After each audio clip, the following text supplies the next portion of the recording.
emotes. How do you turn on BTTV emotes? Okay, we want marbles from Go, huh?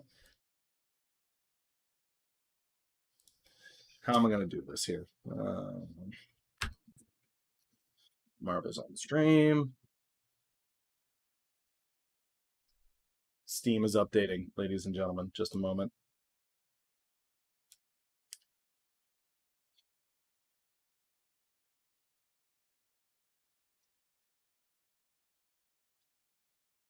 How's everybody doing today? Oh, news of the room. News of the rumor with WRT. Well, Mark is uploading here. Or updating. I'll check this out. Ooh.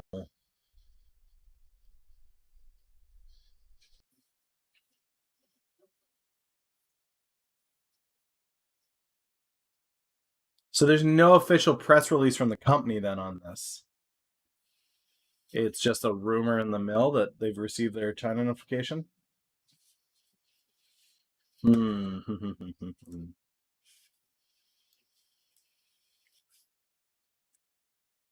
Okay, let's see. Let's go here. And let's go.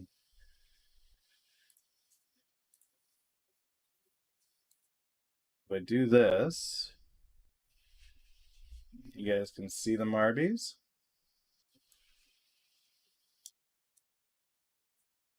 Okay, so there's that. And then I got to go here to erase.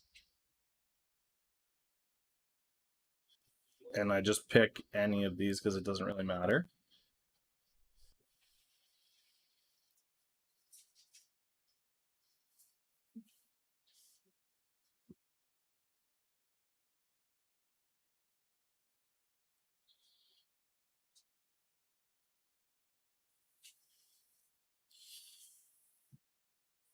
We'll give it till 9:20 here to get everybody loaded in. But yeah, go ahead and hit play.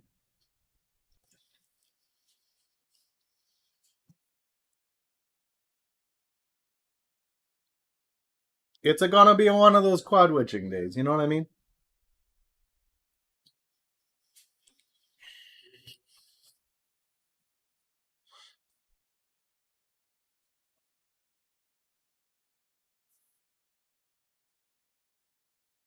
What says Restream? This is real. This is a thing.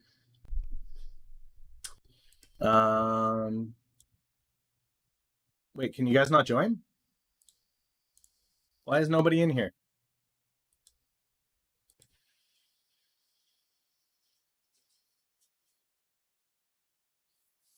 Oh yeah. Okay, there's some people showing up. But then it kicks you guys out. You disappear. Yeah, Stock Guy had a doctor's appointment, baby doctor appointment today, so I'm going to be doing this for the first couple hours of the market today. I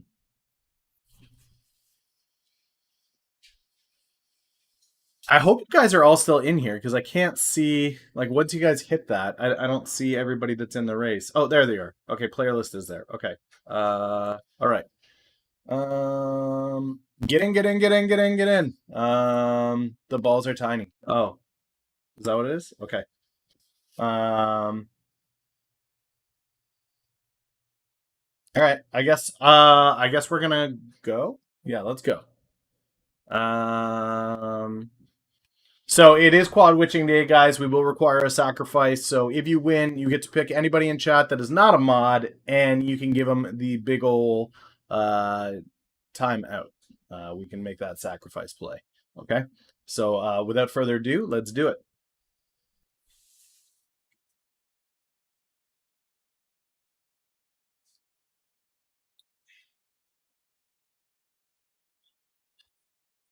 Hair, thank you so much for the 3-month resub.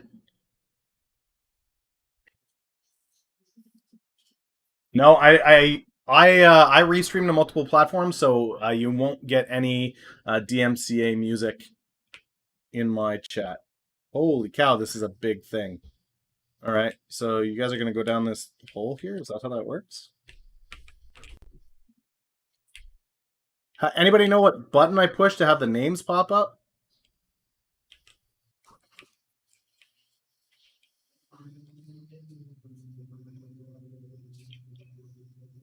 I mean, there's Hair in the lead. Oh, Smash Ice going for it.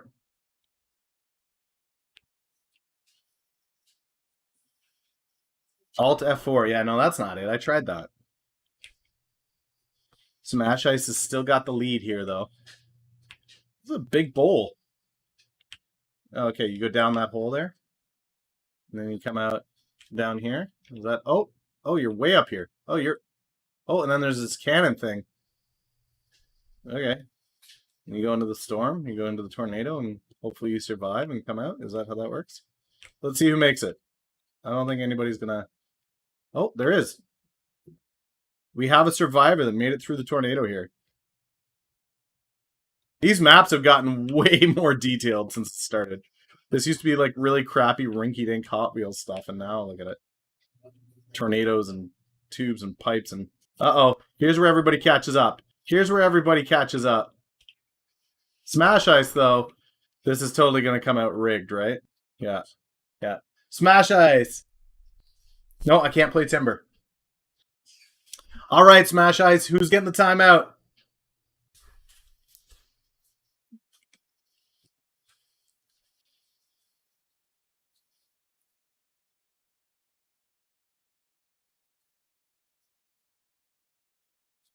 I think Colonel's going to host. He's going to take care of that. Hello. There was marbles here. Smash Ice, you can just let me know who you want me. Angry Lad? Okay. Let me go here. Minimize this. Let's minimize this. Rip Angry Lads. You will be missed. Timeout. Angry Lad. 500. Is that going to do minutes or seconds? Seconds. Okay, perfect. All right, ladies and gentlemen, the sacrifice has been made. I'm also uncategorized. Ooh. What does that mean? You guys honestly think that Stocky is the boomer? I am the boomer. If you're trying to tell me I'm uncategorized, I don't know what that means. No idea. Couldn't tell you. I assume that has something to do with this. So I'll go here. And then...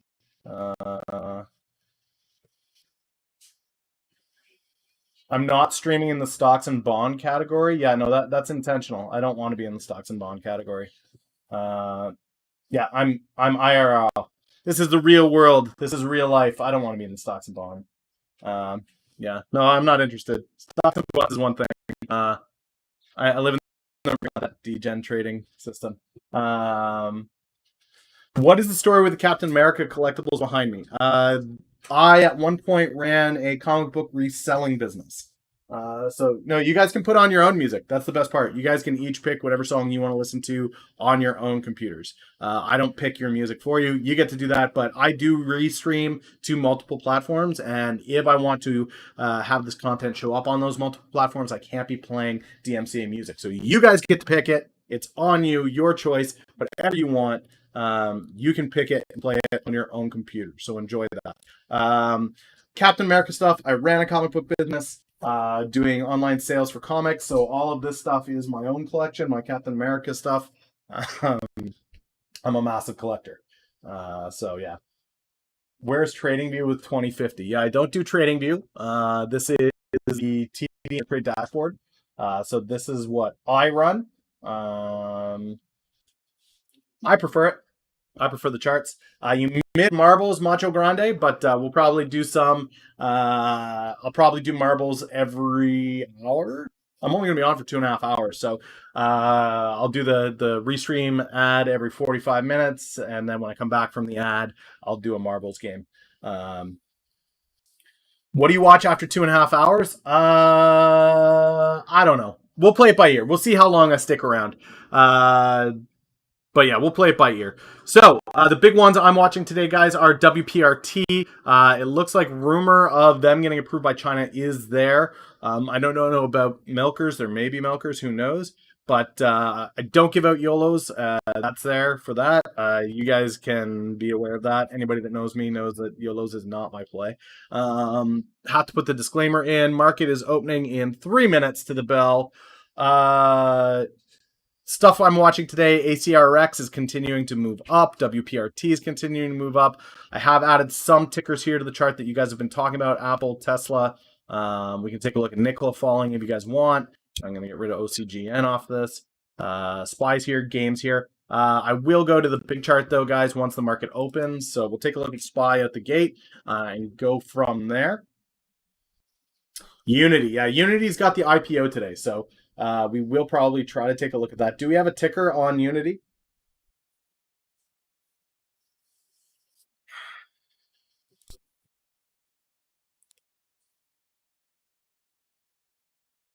Stocky change, man. Stocky change.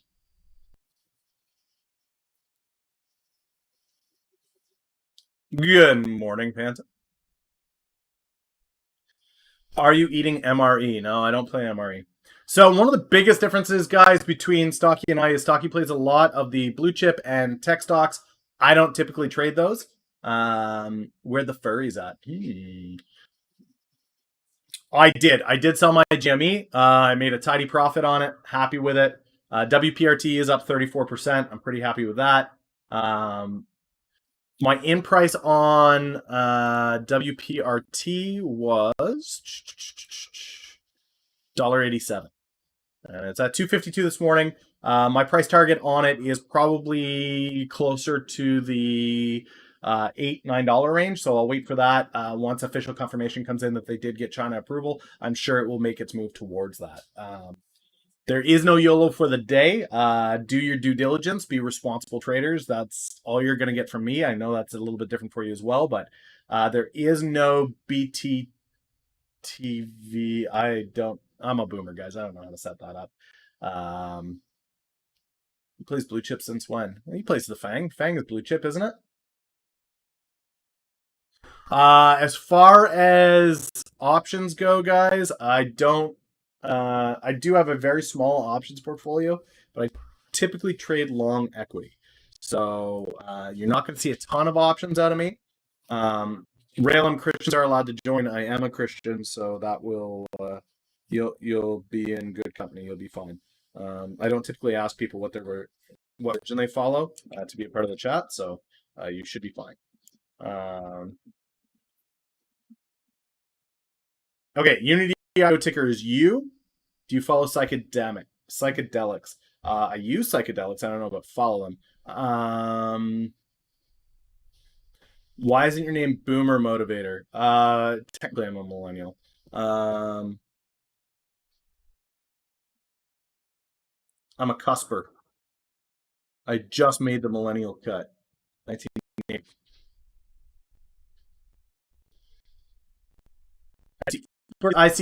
I see market open. Let's go. Like sheet. Nice red.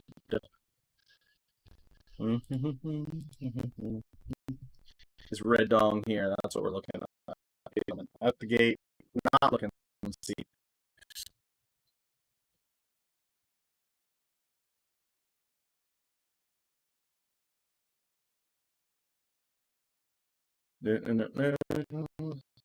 Let's see what the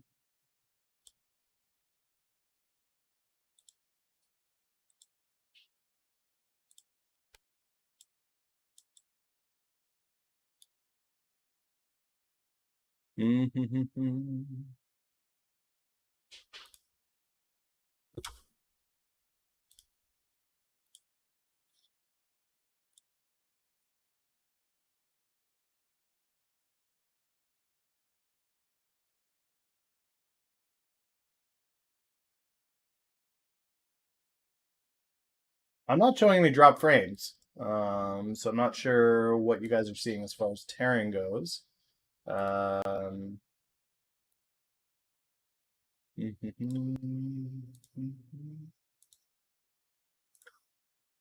right. So just taking a look here. Let's open up the options portfolio. See what's going on here. So ACRX is not going to move. This is going to be dead in the water. WPRT is a little bit, but this should run to my price point if they actually get the China news. Lake Street on Westport Fuels said that did receive the certification. Okay, so here's the news. This is a Benzinga. I've got a 2080. I've got a 2080, so it should be fine. Properties. My price point on ACRX is $8, but that's into Q1. Audio is still choppy. And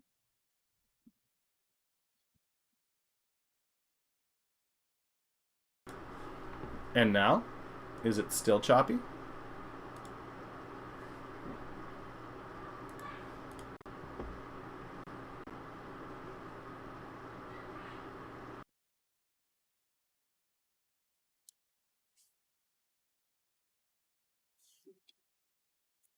Background noise is high.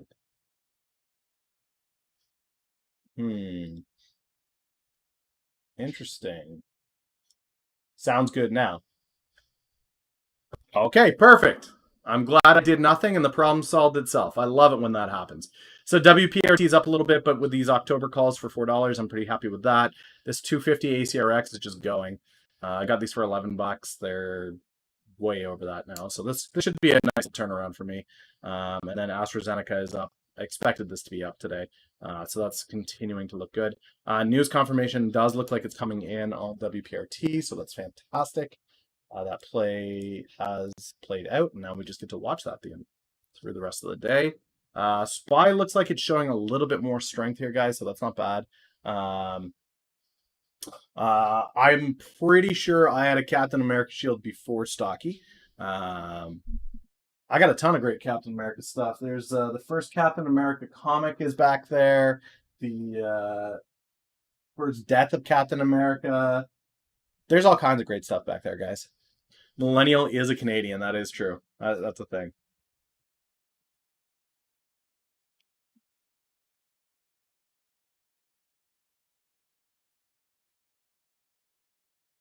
Yes, sir.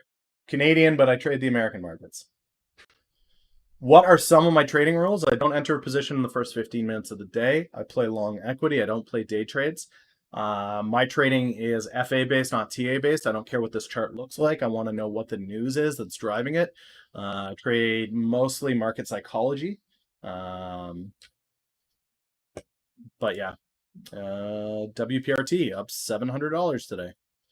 I'll take that. I'll take that. I'm up almost $1,000 on this. This thing is just going to run all day. Yeah, this thing is just going to run all day. Big sheet. Here we go. Let's watch the ride, ladies and gentlemen. Today is the day. Go, baby, go.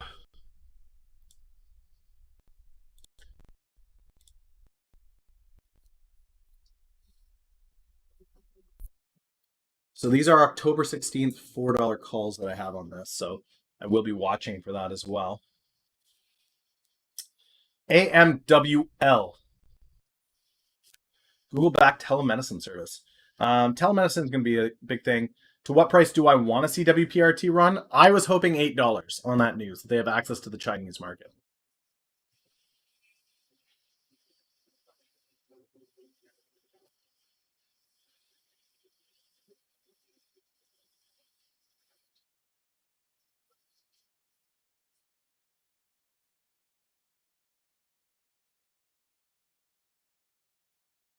We'll see, though.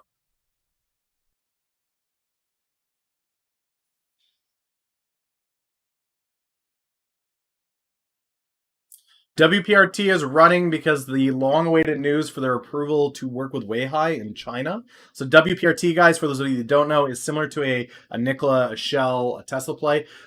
It's similar, not the same area. So they don't do EV. What they do is a conversion of diesel trucks to natural gas. They've picked up contracts in Europe, Africa, Egypt, India, and now we've been waiting on China. They had to deal with the largest diesel truck manufacturer in China, Weihai. They just needed the government approval for them to move ahead with that deal. It appears as though that happened today. I'm doing really well, Lusitano. So yeah, they got that confirmation. So now we have news that WPRT through COVID has picked up contracts in India, China, Egypt, Africa, and Europe for diesel conversion to natural gas, which is just massive. So for me, for them to have access to the Chinese market, I had priced this run to about $8. Now, I have both options and stocks on this. My October options for WPRT here, WPRT, October 16th, $4 options. Oh, this is on the, shoot, I gotta go to the other WPRT US to see that. So October 16th, $4. The ask is 20 on these right now. I bought them for 9. I expect to see this go. I've got 10 positions. Yeah, there we go. It's starting to update now. But yeah, as it moves towards this $4 call, if it comes through strike today, I will sell this and roll that into another play.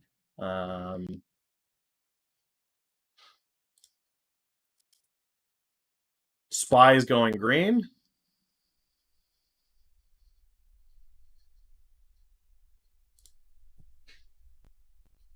So I do expect to see a little bit of profit taking here into a new run. So we'll see what it keeps doing today.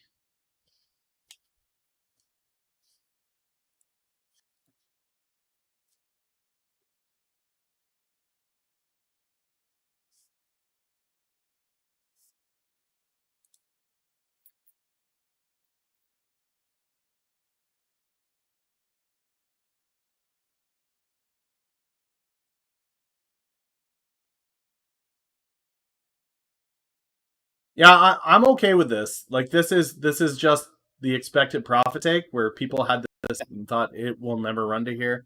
I think it goes further than this today. I'm pretty sure it'll break through that.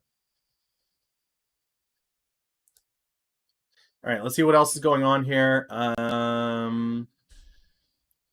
So Tesla's up. GameStop's up again, guys. GameStop has blown away even my expectations. I had a 360 entry on GameStop. I had predicted it would go to 8. It's up around 9. This could run to as far as 12 now. So ACRX, this is continuing to move up day after day after day. They haven't really had news. They had 2 press conferences this week, but other than that, they haven't had anything. So that it's gone up, 10% over the last week. I'm pretty happy about that. Astrazeneca is up a little bit on their news. It's going to take a lot to move this. I think COVID's going to be the big mover for AstraZeneca, but we'll get to that. It's good to see Side-Eye taking back some of their losses. They had a big drop yesterday. The news on GameStop, it's Q4. GameStop is literally just GameStop is literally just the play on next gen consoles. ACRX didn't get any more news other than the fact that they are approved for every branch of the U.S. military now instead of just the Army. So there's a lot of money in that. And they did drop a number on one of their conference calls that they can save hospitals up to $15 a minute in regards to using Dasuvia in a PACU phase 1 unit. So $15 a minute. We did the price point on that, average wait times and whatnot. So what it looks like is we are actually going to have a massive order for them from the military in October, but also ACRX is also showing huge profitability of at least $7 million in savings just in the PACU, just in their post-operative, which is huge, absolutely massive. So $7 million per bed per year for 1 hour turnover times in a PACU unit.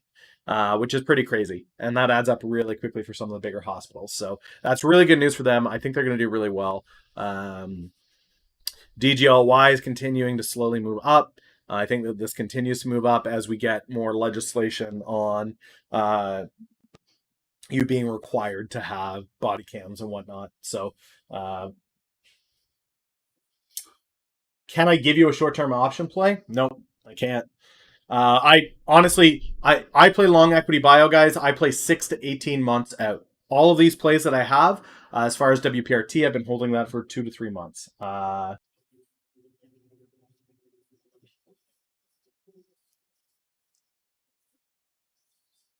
I'm not familiar with CMPS, but I would say that there are lots of psychedelics on the market because any of the pot stocks are psychedelics on the market. I can't tell you about VIX or UVXY because I don't trade the indexes. It's not something I trade, so I'm not in the daily VIX, TVIX, UVXY, SQQQ. I don't touch any of that stuff, guys. Software am I using? This is TD Ameritrade. So the Canadians have a TD Advanced Dashboard. It's similar to Think and Swim, but a little bit different. It ties directly to my Canadian US margin. Can I ask what your average annual return is? Yeah.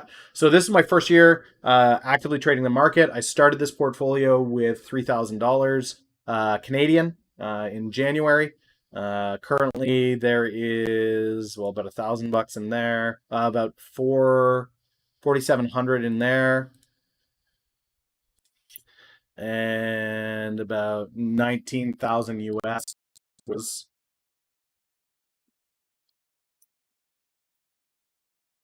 25,000 Canadian. So I've got about 30 grand. I've taken 3 grand, turned it into 30 grand in a year, which I'm pretty happy about. I'm okay with that.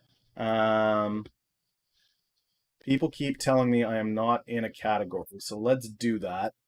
Um,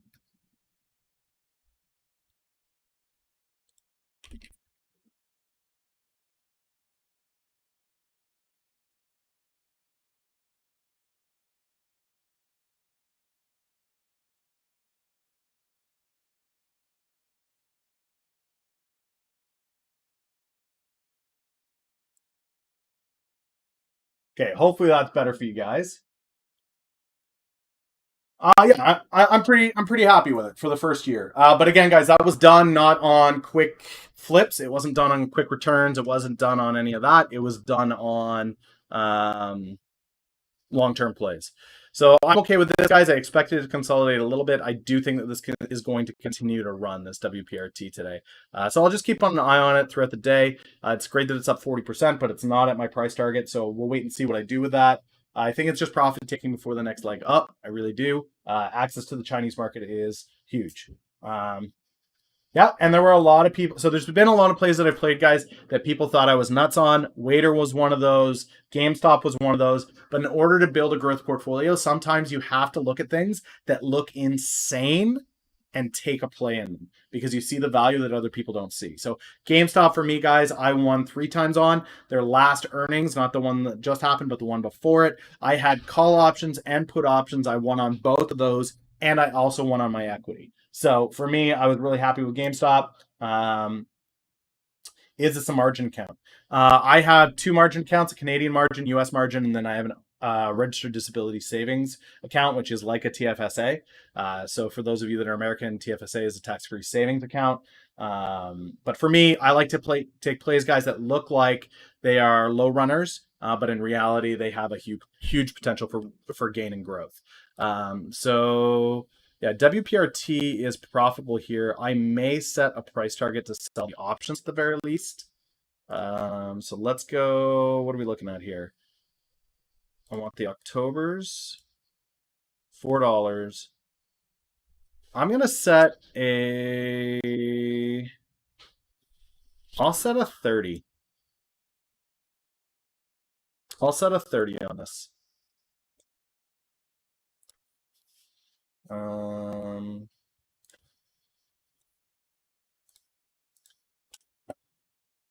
So let's go here, sell this, 10 positions.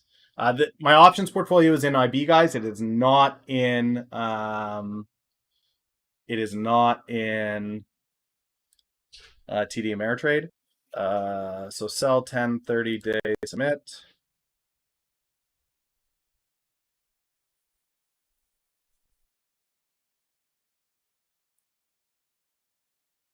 Okay, we'll leave that in there. See what that does. I don't know if people are going to get it, but my waiter price target, I think that they come in around $6 to $8. I honestly think that you can expect a buyout if they have another quarter of profitability. Waiter is just so strong. Out of all of those businesses that are in that cycle, by the way, guys, I see all you guys following. I see all of you in there. I don't do the notifications thing just because I am such a boomer. It's such a distraction, but a huge thank you to everybody that is following. You guys rock it. I greatly appreciate that. IB has a monthly fee now. It's $15, guys. I make more than that. $15 is worth it. I'm okay with paying for fees. You guys in the States have a lot of these $0. Ooh, 4 months in a row. Horrendos. What's up, buddy? Huge thanks on that sub, guys. Okay. Yeah, I think it's $15 a month. It's nothing. You guys in the States have all of these $0 commissions trading platforms. I still pay commissions. I pay $7 in and out of every trade I take. Look at the SPY. I'm looking at it. Here it is. This is the SPY here, guys. Here it is. There's the SPY, ladies and gentlemen. Big red dong of doom. Now, guys, what I want you to remember is whenever you are about to lose your mind on SPY movement, okay? Whenever you're going to lose your mind on the SPY movement, what I want you to do is go up here to the period that you're looking at, and I want you to go to 5 years. Okay? And just breathe. Take that moment and okay?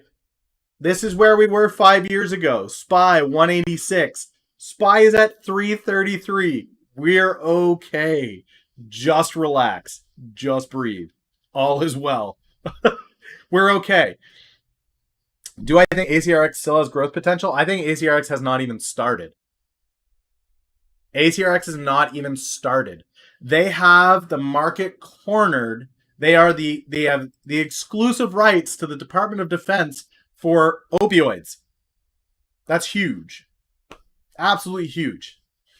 Okay, so now, so if you guys are playing, and this is part of the thing, guys, I get that a lot of you are options traders that are trading dailies, weeklies, okay? And you're like, that's not going to help me on my weeklies. Again, I appreciate that with Stocky, you guys play these dailies and weeklies. That's completely out of my scope. Even if you look at the options portfolio that I have open, right? My options portfolio is into October, December, but I've had these December calls since March. Like I play it 6 to 8 months out. How sure are you that WPRT will go up? Okay, so nobody can ever be sure of anything. What I am sure of is this. If I take a look at WPRT, right, and I go back, let's go back a year, okay? So pre-COVID, before the drop in March on COVID, this stock was worth 260, okay? For me, the thing with this is you've got a stock that is undervalued already. It has picked up deals in India, Africa, Egypt, Canada, the US, Europe, and now it has approval to the Chinese market. Is this company worth what it was worth before the fall? Yes. Is it working in a sector that is a hype sector? So while natural gas conversion may not be EV, it is still in that kind of green ecosphere. So it does have that hype around it. For me to take a look at this chart and go, okay, well, I know the FA is they picked up massive contracts. They don't carry a ton of debts. What are we going to do with this? The reality for me is I see the value of this stock going through the roof. When you have a contract with one of the largest diesel truck manufacturers in China and you have approval from the Chinese government to be working with them, it creates massive opportunities to untap marketplace that your competitors can't get into. For me, WPRT is severely undervalued where it is right now. And if I have to hold this a little longer, that's okay. This is Twitch. How are you going to have content without short-term options? Easy. So what I do on my streams, guys, is I check into stocks. As they pop up, we watch live news, we watch why stocks are breaking. We also take a look at stocks that may be underliers, and we take a look at what the FA is on them. So I won't do call-ins necessarily, but as things start to die out here in the next 10 to 20 minutes, what I am going to do is I am going to start to take requests from you guys to take a look at different stocks. We've had some already, AMRN, FBIO. People are messaging me and asking me to take a look at these things. I will go into that and take a look at the DD on it, take a look at the FA on it, and give you guys my feedback and thoughts on what this looks like. Do I like it? Do I not like it? What are my thoughts on it? It just creates more of a conversation about actually doing due diligence on stocks as opposed to it's options, something's up, let's go. Yeah, so that's kind of how that works and how that plays out. But right now, guys, pleased with WPRT on the day. I'll wait and watch. 33% ain't too shabby on a day. I'll take it. Mallinckrodt's coming back after J&J took some heat off of them with their opioid lawsuits. Space is down, guys. Space is one that I'm really actively looking at. For those of you that don't recall, Space, let's go here. So get the news as it drops, right? Day by day, especially in the retail market where you guys are trading dailies and weeklies, a lot of the times you forget the news from yesterday today because you're playing what's on the plate today, right? So who knows what's coming up with Space? Anybody? Any ideas what's going on with Space?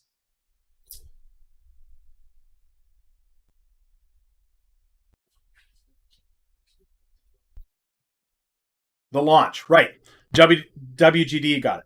But that's it. The launch. They've got the launch upcoming on October 24th. So every time you look at the chart for Space, right? Let's go to yeah, we can do it. We can do it now. Let's go here. Let's go to Space. All right. So the first time they launched, guys, it ran from $7 to almost 40. Okay. This next jump, where it went up to 25, that jumped up on not even their launch. This jumped up on Tesla's launch, right? So SpaceX, it went up on this. So the interesting thing with me on this is we know that October 22nd, this thing is going to have a jump, at least on the build up to it, right? We've seen it historically. I think personally that this is supposed to be around that $25, $30 mark. Okay, so for me, guys, this is one that I'm not looking necessarily to take equity in because it is a $17 share stock. I just don't have the capital to kind of play that. But excuse me. But what I do have is the capital to play an option on this. Now, is that 6 to 8 months out? No, but I do see that there is the option to play. So for me, what I would be looking at is the Space options around October 30th. It's actually just really bad allergies and no water. So for me, what I'm looking at with this is I'm looking to take Space. Where's the, there it is. So for me, I'm looking at Space, but I'm looking at Space probably around the October 30th. And I'll probably look to take it as close to the money as I can get it. So probably around this 206 range here. Just because I see that potential for growth headed into what's going on. Yeah, make sure you're at least 6 feet away from the monitor, ladies and gentlemen.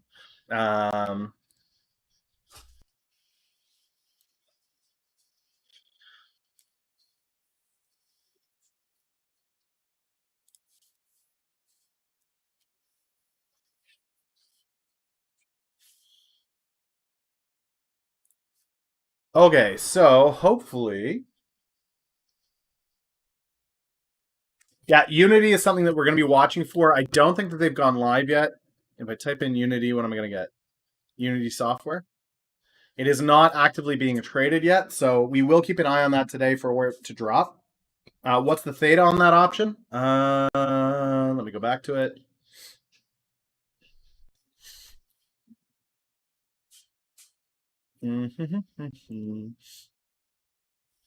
I don't have this set to Greeks. Give me a sec.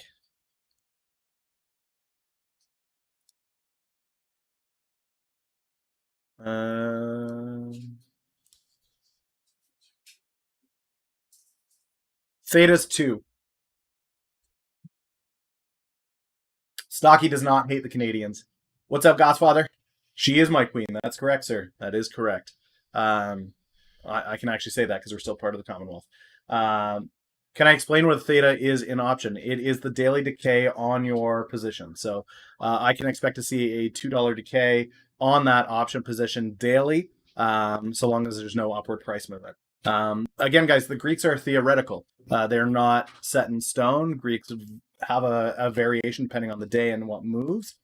So for me, a $2 theta I don't really care about. That doesn't really bother me, especially knowing that this is a play on FA, not technical analysis, right? So I'm not playing a chart. I'm not looking at space and going, oh, look at the chart. I really think it's going to do this. Here, let me go down to 1 day at the tick. Oh man, I better buy today on the daily or the weekly because look at all these ticks. I think it's moving. That's not the play. It's a fundamental analysis. So I know that there is news that will drive this up to around the $25 range. For me to take a position a week after that launch is supposed to happen, right outside the money, shouldn't be a problem. In my mind, this price is coming down because space is continuing to decline. Because right now there is no news driving space. So now for me, it's the perfect time to get this. My charts and graphs are super small. Yeah, so I am going to try to use this as much as possible, guys. That way it's a single chart that you guys can see and it won't be super small for you. So as we look at things, I will try to bring them up on here. As far as an options chart goes, I guess I could open up a new flex sheet 1 by 1 options. And we'll put in an options chain here. And then we can just have SPY here. Or we can have whatever else. Okay, great. Yeah. So big sheet will be for our checking on things, but options, I can open an options chain here. We're going to examine an options chain. That way you guys can see it clearly what I'm doing. No, I'm going to make the right one. Now, as you guys will see, I do have TSX trading available.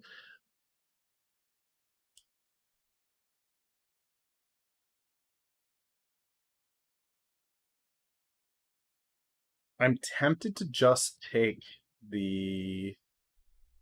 What happens if I bring this to 24?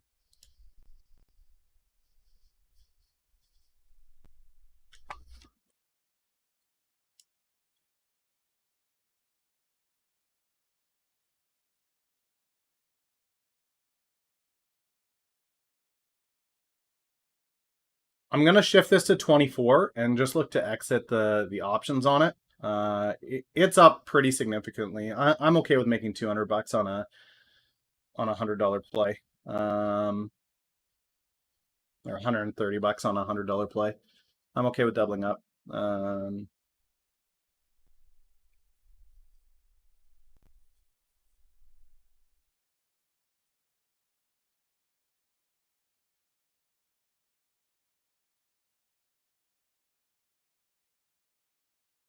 I won't talk to you about refinancing a mortgage just because I don't know how relevant that is to all you guys. How many of you guys actually own your home? I know Stocky does that, and now he has a good time with interest rates, obviously. But if you own your home, fantastic. You should already know to refinance because Stocky tells you guys that every day. The bigger one for me, guys, would be what you're going to get here and hear from me often is stop playing the day, stop playing the tick, and instead start focusing on what you're looking to do with your portfolio as a whole. Is it a growth portfolio, or are you looking to build income on it? And to really dial in on that. As much as possible, I try to encourage people to have very, very little in an options portfolio and to really dial in on what you're trying to do with your long-term financial standing. So paying off debts, making sure that you've got a long-term portfolio.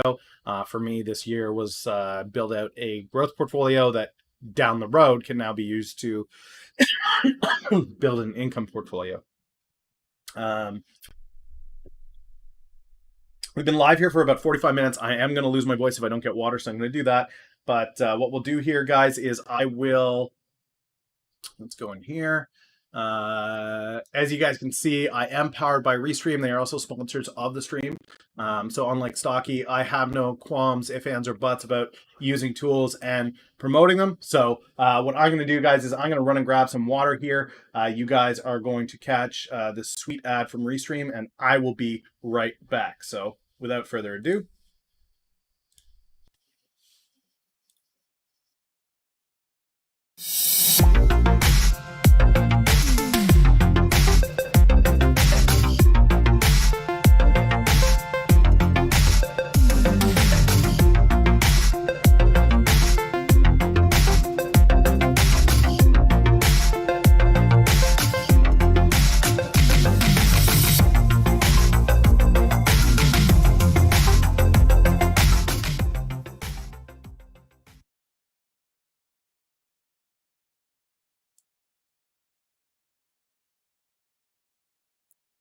You're getting an ad because it can't be blocked. If you guys are streamers or you are looking to become a streamer, I'm selling my WPRT calls because I'm actually looking to take a position in space, and this provides me the opportunity to do so. So I do think that I am going to take this down. Let's go to 23. Um,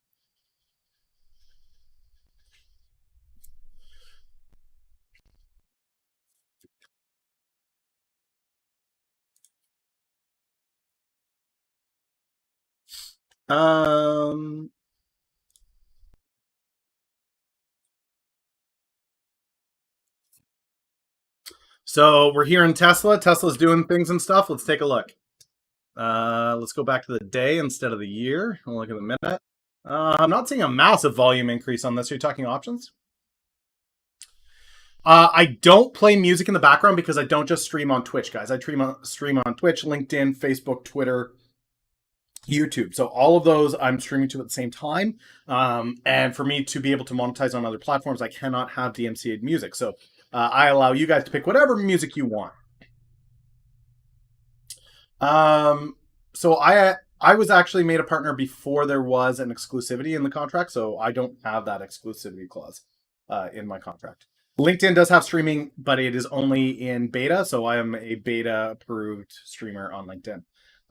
Which platform do I have the most viewers on? Definitely Twitch, but I also get a significant amount of viewers from YouTube and Twitter, LinkedIn pop in every now and again too. So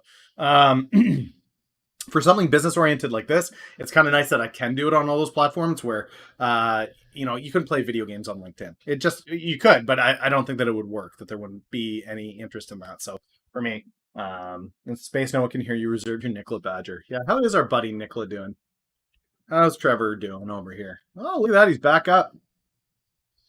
For those of you that don't know my DD on Nicola, I think that this thing is doomed to die a terrible death of resounding proportions sometime in the near future. What are my favorite long-term hold stocks? If I was to build a long-term hold portfolio, I would probably be looking at Apple right now, given its price point, Disney, Merck, BMY.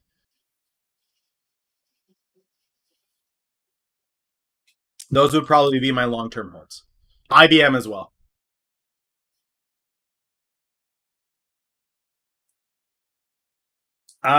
So with Neuralink, because it's a medical device, the FDA will have to go through an approval process. So it's not like they're going to just mass produce Neuralink, put it out in the market, and then it's going to kill people.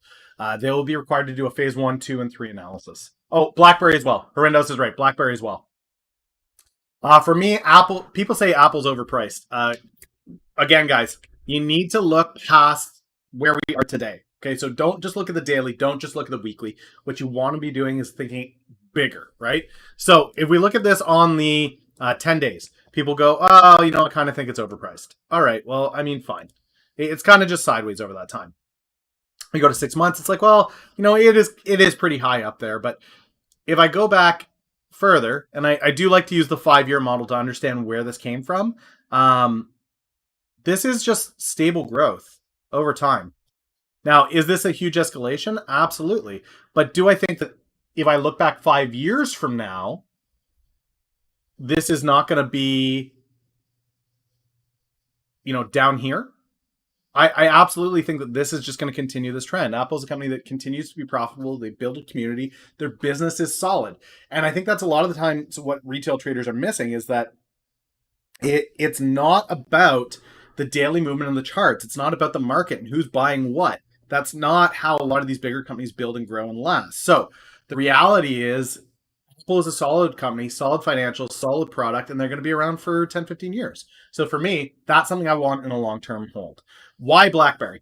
BlackBerry, guys, has transitioned effectively out of their hardware stage and into software and security. There are hundreds of millions of vehicles out there that have some type of self-driving AI feature in the vehicles, and therein lies the opportunity for BlackBerry. BlackBerry is in those vehicles. They also have partnerships with Amazon, Bell Canada. They have a third-party company that's licensed their phone and is building a new BlackBerry phone for them. They don't have to build it. They don't have to sell it. They just get to collect a percentage of it. So they're doing a lot of good things over time. I think they're really undervalued considering what they bring to the market. I see them more realistically over the next 5 years, probably around the $20 mark, or the next 10 years if the self-driving market continues to grow and evolve the way that it is, possibly back up around the $60 and $70 mark. That's where I'm at with BlackBerry.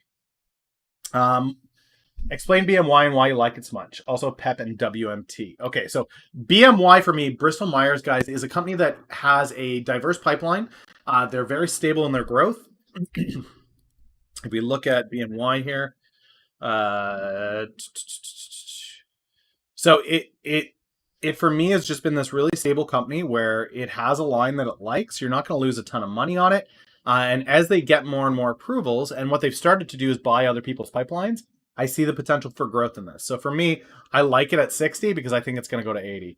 That's what my thoughts are on BMY. PEP.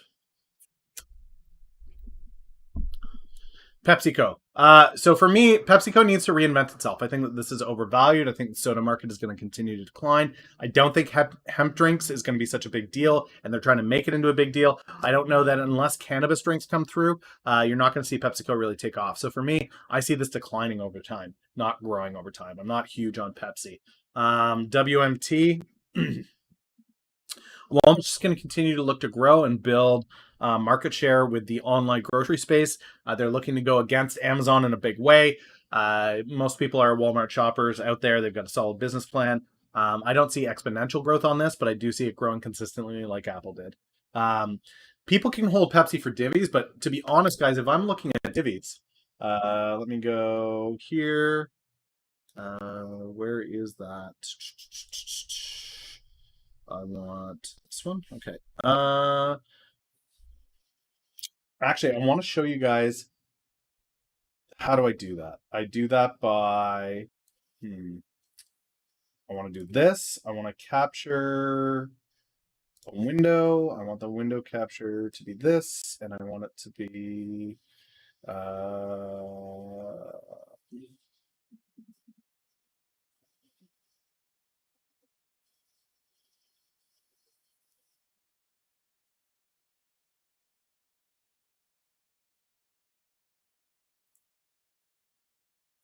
no, it's not that.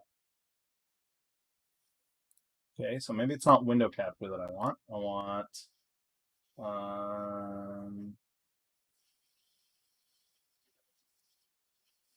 shoot, what is it?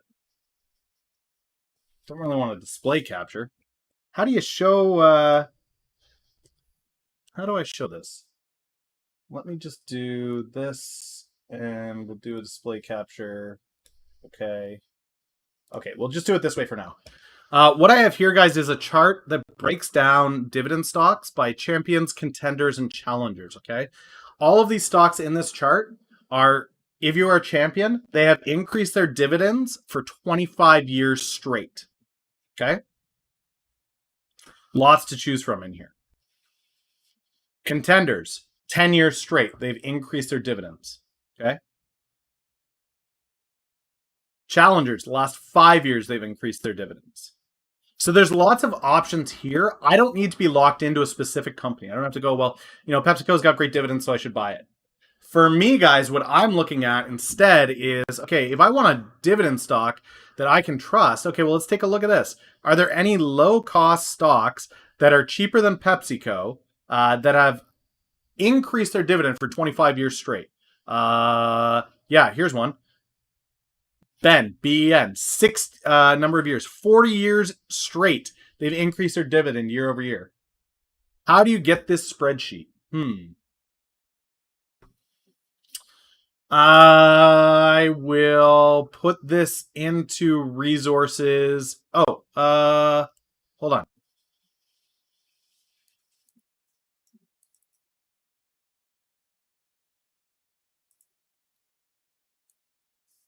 See if I can do this. Yeah, there you go. That should take you to where it is.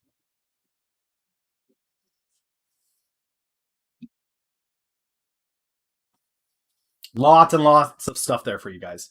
So Walmart I do like. Let me go ahead and take this down so we can go back to, no, that's not right. That's the one that I want.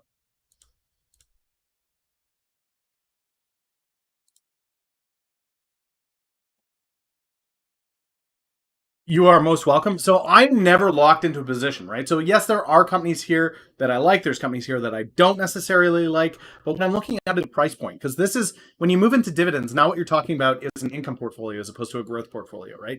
You're not going to see massive growth on a portfolio playing dividends alone. That's there to create a sustainable income from your portfolio. So for me this year, this tool will be very useful for me at the end of the year once I hit my price targets of 50 to 100 grand. Once I've got a portfolio of 50 to 100 grand, I take half of that and I put it into a dividend, uh, uh, an investment portfolio that is going to build an income over time through drip investing. And then I take the other 50 grand and I continue to use it as a growth portfolio. And then I do that year over year. I continue to repeat, right? So I look to grow the growth portfolio as much as I possibly can in the year. And then I take a portion of that and put it into a long term in income portfolio, and the dream is over 5 to 10 years.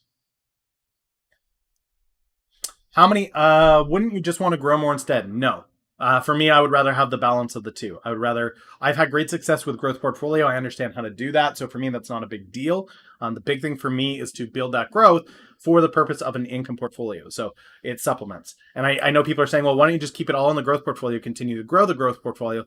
It's because the sooner that you get into that income dividend style of investing, the more that drip can start to build and grow. So um, it just gives you a little bit more stability and a little bit more of diversity in your portfolio. So for me, I don't just want growth. I want growth for the purpose of income so that I can pull back one day and not trade. Um, how many hours of research do you do each day? I'm up at 4:30 a.m. each day, and I do my market research from 4:30 to 7, and that's live here on Twitch every morning. I then do the morning call with Stocky, and then I move into pretty much watching the market all day and breaking down news and whatnot. EST. I'm up at 4:30 a.m. EST, so that would be like 1:30 a.m. PST. Um,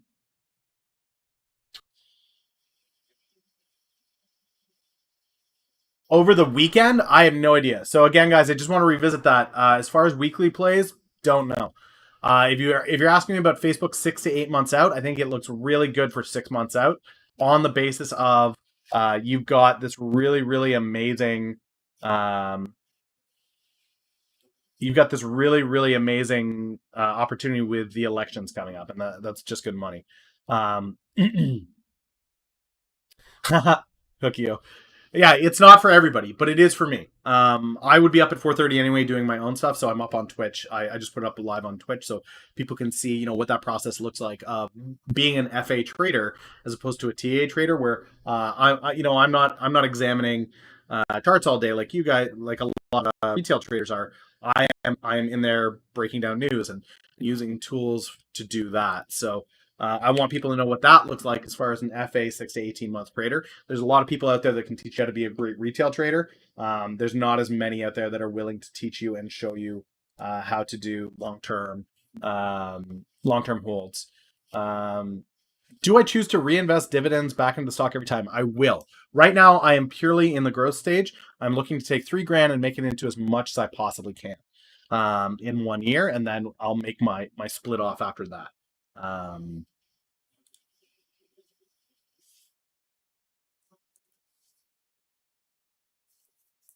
Sometimes the research doesn't pan out. There's been all kinds of strategies that I put together and it just hasn't played out the way that I wanted. Um,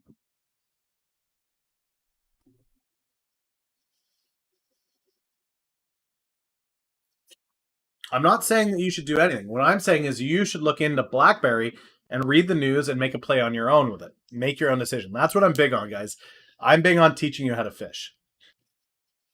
My price target is $8 on WPRT. I'm not sure where it's at right now, but I am trading WPRT on the TSX, so this is doing quite nicely actually. Um,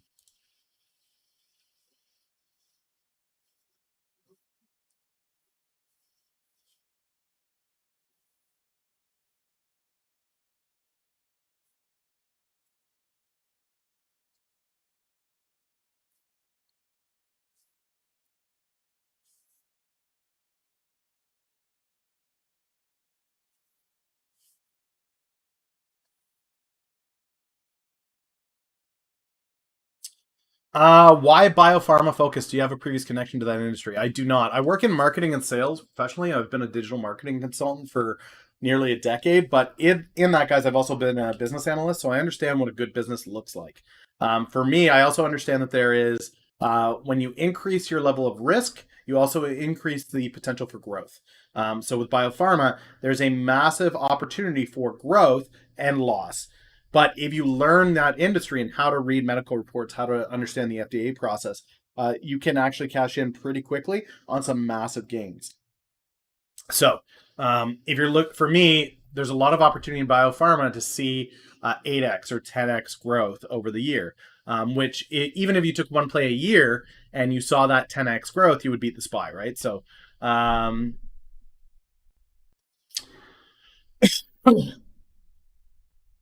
WGD, it's definitely more just buy the dips. I am fairly confident in my DD. So, um, when do you cut losses if your research doesn't pan out? Very rarely. Oftentimes, so if I go to my holdings, let's go to my RDSP because I don't do a ton in there, but yeah, USO is still in here, right? Like NBRX is still in here. They're down significantly. A lot of people would have had a stop loss on ACRX. At one point, I was down 6 grand on ACRX. I'm just confident of the due diligence on it. I know the direction it should be going, and I'm confident that it's going to continue to make the run towards where I think it's going to go. Um, but everybody has to do what they want to do, right? For me, I started with 3 grand, so long as I'm above 3 grand, I'm winning. Currently, my portfolio is 10 times what it was. I'm looking to end the year. Ideally, 100,000 is a extended target, but 50 grand was the initial target. If I can turn 3 grand into 50 grand, that would be a great idea, right? Um, I think it's a long road to recovery on financials, just because I don't think that the economy itself is going to reflect huge gains for another 2 to 3 years. We're heading into second wave; it's going to get worse. Anything that works in the chemical industry, I think, is going to be pretty solid as we work into more and more vaccines. I think you'll be okay. AstraZeneca COVID vaccine winner, don't at me. I like AstraZeneca, guys. I do have an options position in AstraZeneca. Uh, I like them more so though because I like their entire pipeline. I like their pipeline.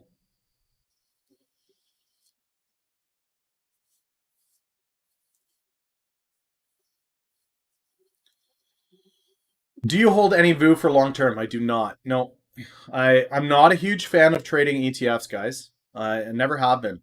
What I like with ETFs is I like to use them as a source for breaking down industries that are performing, and then I like to do the due diligence to go into that industry to find what the leaders are. You know what I mean?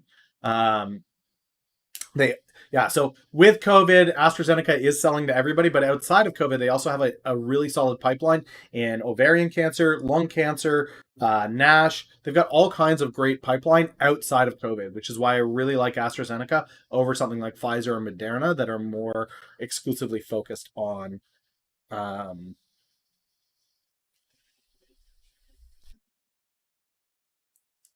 just COVID. Okay, so WPRT.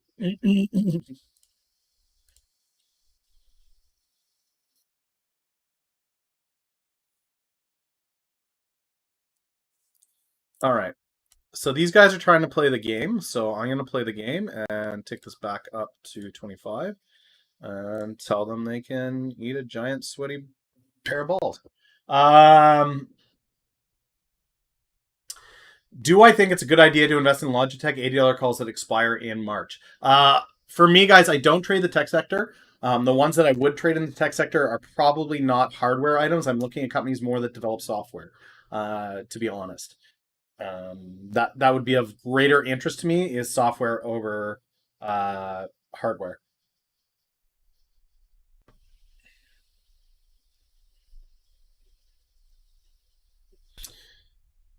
Yeah, so Rex, if you have questions, man, just ask. That's the beauty of it. We're all kind of lost at some point. So if you're not sure exactly what's going on, ask, and I'm more than happy to answer any questions that you have, walk you through what's going on. So this is set to 5 years still. So let's make this 2 days. Uh, do you think it's good to invest? Yeah. So as far as Logitech guys, for me, software over hardware any day of the week. So for me, if I'm looking at a tech company that I want to hold long term, I'd be looking at something like IBM. What about iBio? Okay, so iBio guys, I'm not a huge fan of this. Uh, I have looked at it in the past. This is one that is super risky, and at the most, I could see it going maybe.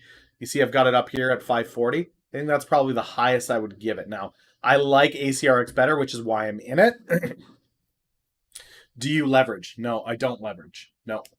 Um, anything that requires double, triple leverage, I stay away from. I play it one for one. Buy shop on the dip. Shopify guys for me is overvalued right now. I like what they are. I like what they do. But I think at this price point, they're overvalued.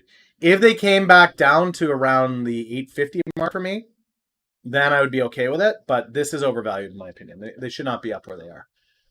Am I still holding on to my waiter? I haven't been around in a while. Well, welcome back, man. I do have a small position in waiter. I did re-enter a small position of 100 shares. Um, yeah, there they are. And that's just kind of sitting right now. Yeah, 3K to 30K, no leverage. Um, as far as SWBI goes, let's take a look at that. Big sheet SWBI.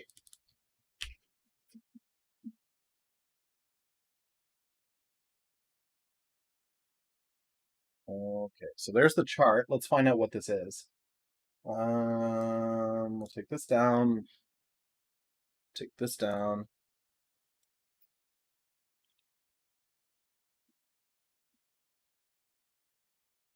Okay, my thoughts on firearms, guys, are this: so long as we continue to see, um, protests and riots, you're going to see gun stocks continue to move up over time.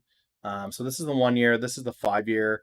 I would like Smith and Wesson closer to this $20 range personally is my thoughts on SWBI. Now, I'm not in SWBI just on, I do have some morals and ethics that kind of play into what I trade to some extent. For me, guys, SWBI is a firearms company. I don't play in it. What I do have a position in is DGLY because they work in non-lethal enforcement as well as body cameras and dashboard cameras. So for me, DGLY is something that's in a similar industry. I like it as a 3 to 6 month play. Now, do I see opportunity in SWBI? Absolutely, I do.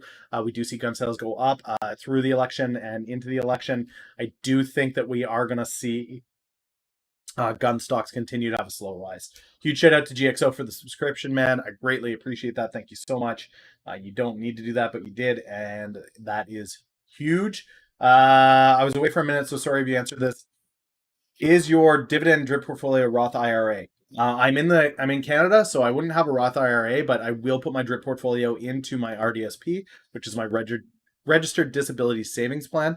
It is a similar tax-free account, but it also has government matching for funding because of disability. So I am diagnosed PTSD. It allows me to.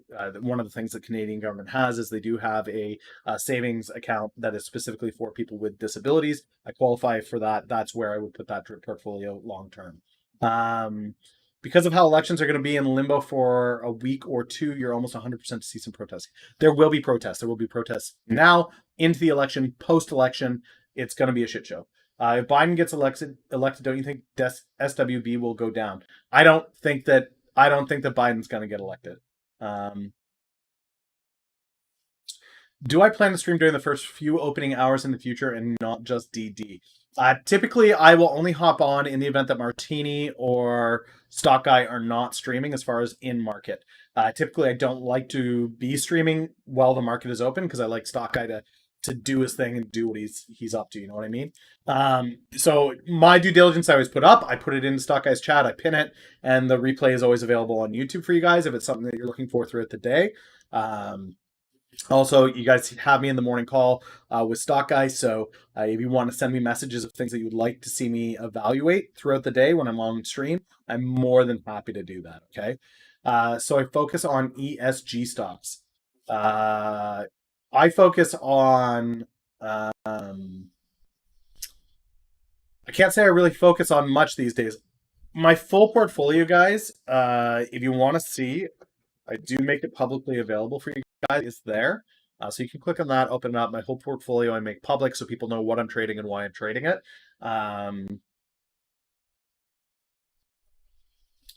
Either way, it doesn't really matter to me. I do think Trump is going to win the election. But again, with him winning the election,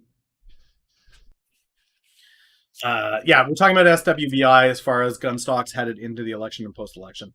I Irregardless of how the election goes with the mail-ins, guys, it's gonna be a little bit nutty. Um, who wins the cup and in how many games? I don't know. The Penguins are out, so I stopped watching, and I don't care.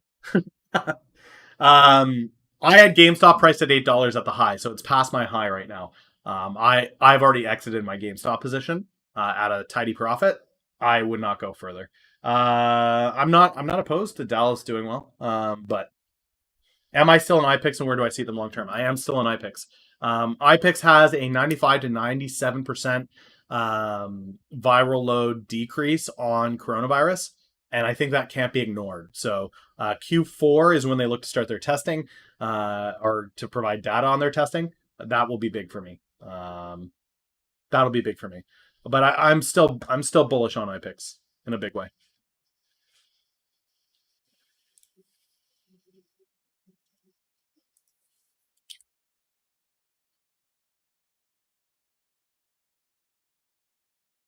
I just see people tagging some stuff here, so I want to make sure that people have questions, I'm answering them.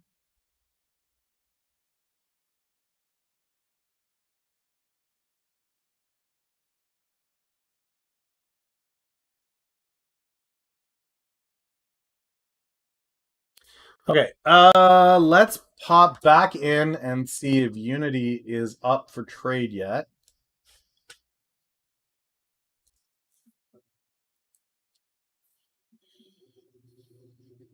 Not at all, guys. If you have questions, just ask. I'm more than happy to break down. We still don't have anything on Unity. It has not gone live for trading yet.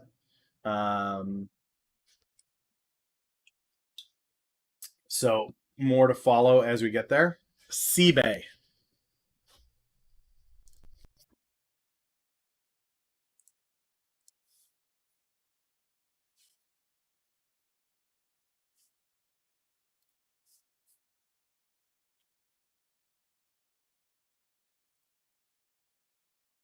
Okay, guys.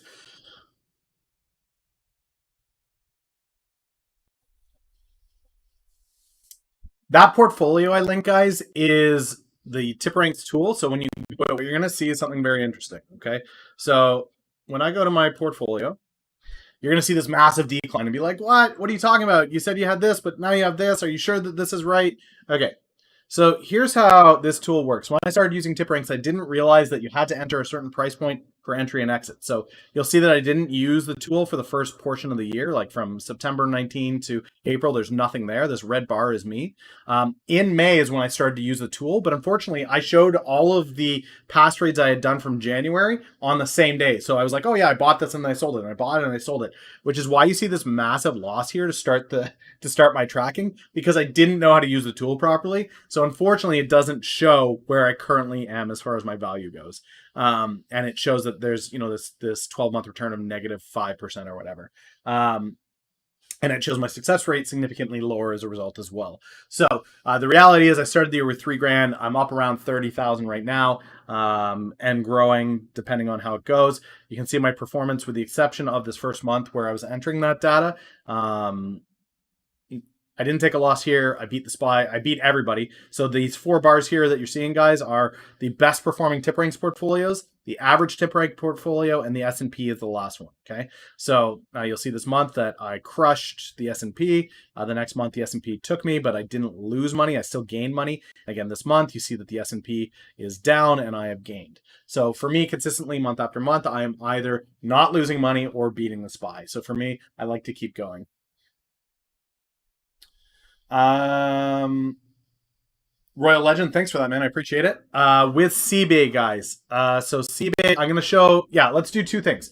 The first thing I'm going to do, guys, is show you how I break down a pharmaceutical stock. The next thing I'll show you guys is how to build an RSS feed because that'll be part of that process, okay?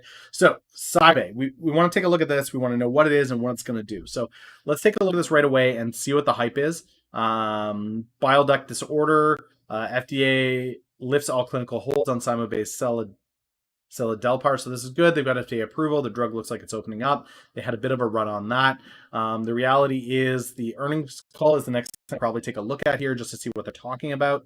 Let's go single page view. It's all the same community, man. We're all looking to support each other. Stock Guy, Martini, myself, we just love to help you guys figure this stuff out. So what I'm looking at here, guys, is I don't really care about all this fluff. What I do care about is the Q&A. I'm going to rush down here to get to the point. What these analysts ask is what people actually care about. This is what's important on the stock.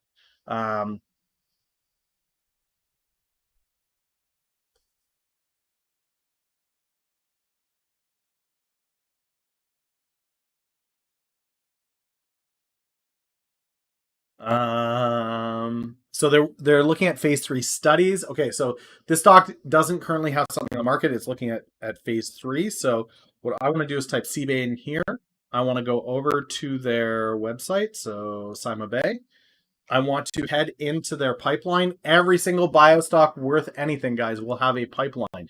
Go to it, see where they're at.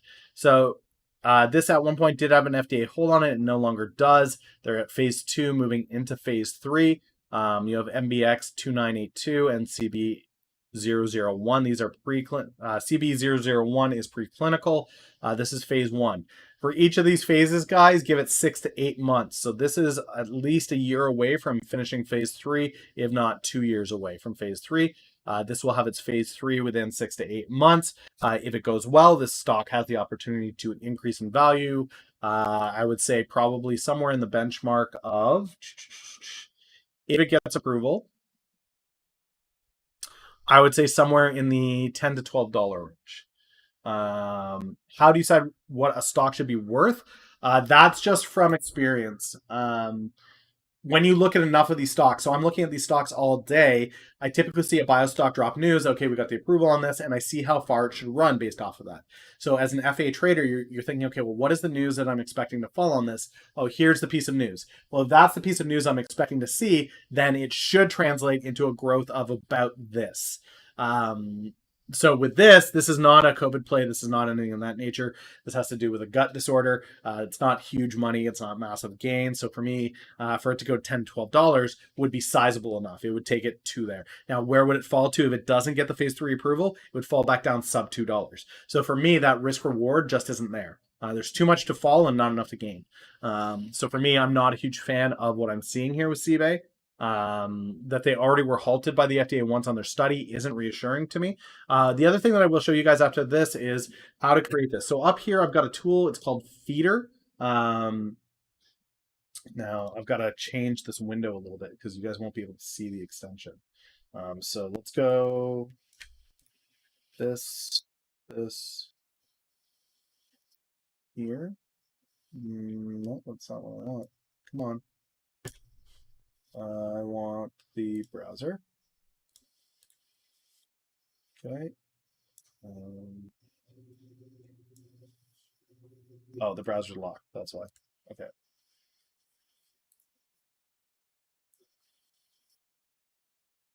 Oh.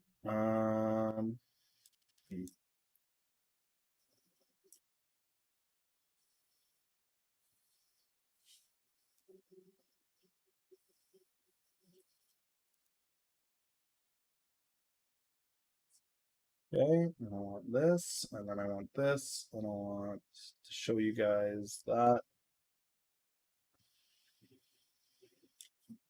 And I want to show you guys.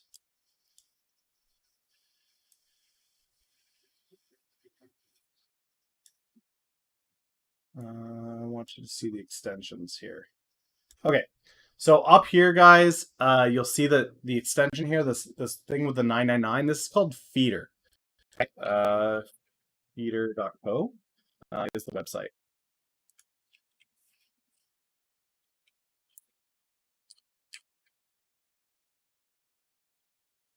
Um, I don't. I typically stream in the morning when I'm doing my due diligence.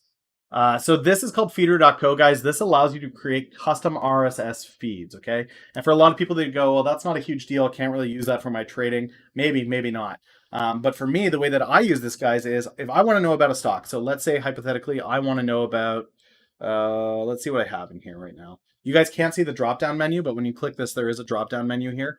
That's a security feature that they put in that other people can't see what you're doing. But let's see here. I did take a new position in ALNA, and I don't have a feeder set up for it yet, so I'll show you. So what I would do is I would go over here to Google, Alina Pharmaceuticals, right? This is what I want. So what I'll do is I'll type in Alina Pharmaceuticals, head over to news, and go right down to the bottom, okay? Here you'll see a little button that says create alert. I click that, show options. I want this to deliver to an RSS feed. I want everything. I want blogs, news, web, finance, anybody talking about this stock. I want to know about it. English, any region. I set this to the United States for some of the stocks, but since this is a biostock, biostocks trade globally. For me, any region is more beneficial. I want all the results. I don't want Google deciding what is the best result and what isn't. I want all of it. And then I create the alert. Okay, what you're going to see here is this pops up. I click this button. It shows you the RSS feed, but Feeder pops up and says, oh, there's a feed here that you can subscribe to. I click that. It follows it. Says updates will appear up here. I click this. Now that I click this, in here there is a tab that says Alina Pharmaceuticals. If I click that, it will open up all the articles that have popped up in the day from that stock. This is a way that I can pull FA without me actively having to search and constantly be on top of news updates. This does it for me automatically by creating an RSS feed. So for me, it's pretty helpful. The tool does come with a small cost. It's like $15 a month or something. But again, for $15 a month, the ability to auto curate all of the information about the stocks that I'm actively trading through fundamental analysis is priceless. Absolutely priceless. So I'm a big fan of that. All right, let's head back to. I mean, where are we? We're 10:40 now. We haven't played marbles in a while. Maybe we do a marbles. What do you guys think? Okay, welcome back. Hopefully, you guys can see me. I'm back. You can see things and stuff right now. Let's take this browser down. Okay, let's go to game capture. Let's see if we got this. There we go. We did it. We did it, boys. No, it was OBS. OBS was being a jerk. See final results. Congratulations, everybody. Okay, random track.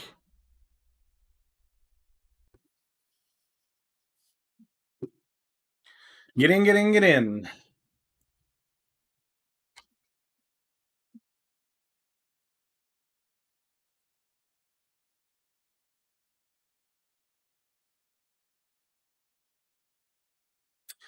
The winner can pick the next stock that I break down, or they can ban somebody, or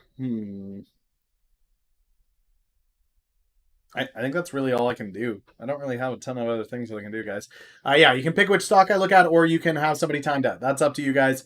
You're welcome to do either. I'm going to give this, another little bit here. Ban Gosfather. It can be any market you want. Absolutely any market. It does not need to be US. It can be Canadian. It can be European, Russian. I don't care. Anywhere in the world. I will take a look at the stock and do some FA on it and break it down. But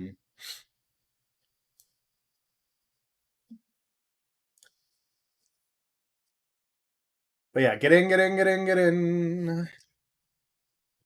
Ooh, Weos with the 5 tier 1 subs gifted. Thank you so much, sir. Greatly appreciated. Okay, I'm going to hit the start button. Here we go.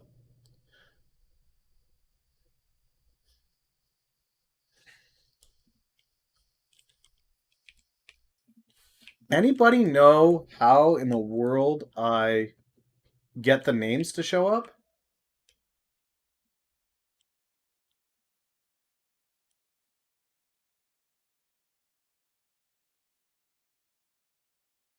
Left alt. There we go. There we go. All right. They're going to be coming down this pipe here. We've got, oh, it's a tight one in that funnel there. Mrs. Noggs taking the lead. Poopy Doopy right behind. Go, Poopy Doopy, go. Oh, Mrs. Noggs takes it. Uh-oh, uh-oh. Redemption coming up in the back. Look at that, way back there. Does she live? Oh. Oh, another one. Oh, oh, look at this. Look at this. Whiskey can jump. Whiskey. Oh, Quaid going the other way. He wants to go the road less traveled. Okay, let's head down here. Here's Whiskey. Oh, somebody taking the top lane. Rain Man. Rain Man. Oh, Rain Man. Sneaking in there and grabbing it. How about that? Wow, out of nowhere. All right, Rain Man. It's your call, brother. What stock do you want to see? What do you want me to break down, or who do you want me to ban? I don't know how you did that, man. You caught the top alley. I was impressed. Um, you can ban somebody, or you can have me look at a stock. Either one is up for grabs for you, buddy. Just let me know what you want, chat. Let's break down MTZ. Perfect. Okay, so I much prefer that, guys. I would rather be breaking down. I would rather be breaking down a stock. Let me make sure I get the right browser here, so we're not doing the Inception thing. Bum, bum, bum, bum, bum, bum, bum. I want to have this one, which means it's this one. Okay, perfect. Okay, so we are taking a look at MTZ. I donated and want a refund. No refunds. You know the policy. Okay, so let's head here. If you guys aren't familiar with this tool, this is another great tool to do due diligence on. It's Tip Ranks. I highly recommend these guys as well. They're not stream sponsors, but they are a tool that I greatly recommend. They do give me access to the tool to showcase to you guys. Highly recommend, if you haven't used this before, to give it a look, see. It is a fantastic tool. So start with stock analysis, okay? So this provides a ranking based off of a whole bunch of different factors. I'm not currently invested in Red Hill. No, it is something that I've looked at in the past, but I'm not currently invested in. TipRanks does have a free model, but they also have a paid model. For me, the paid model is most definitely worth it. I swear by this tool. So let's take a look at Mastech, guys, here. It gives it a 6 out of 10 as a neutral rating. It's not saying it's a really strong stock. It's not a really bad stock. Why is it saying that? Analysts like it. Blog opinion is bullish. Hedge fund activity is increased. News sentiment is very bullish.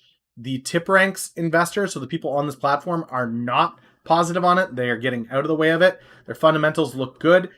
Insider activity, though, they do have insiders that have sold off their shares in the past few months. So this is a great, quick, easy snapshot for you to look at.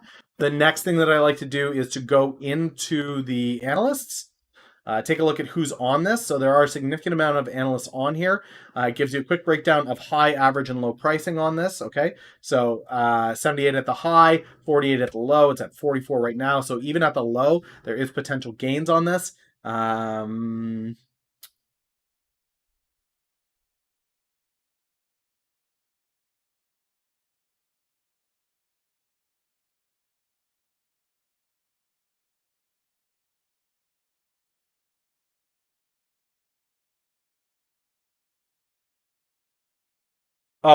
It's Tip Ranks.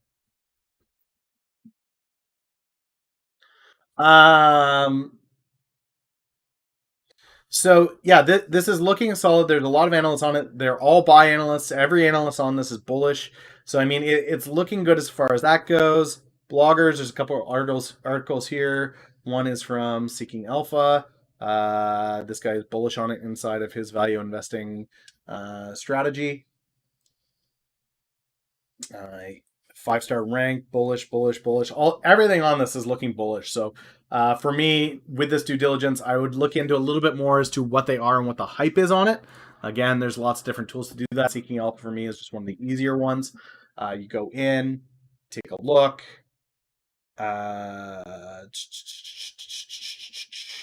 So, infrastructure construction company provides engineering, building, installation, maintenance, and upgrade services for communications, energy, utility. Okay. So, one of the things that we know that's going to happen out the gate as we head into elections in the US is both people are going to make promises to spend money to build things. So, it makes sense that MasTech would be getting hyped.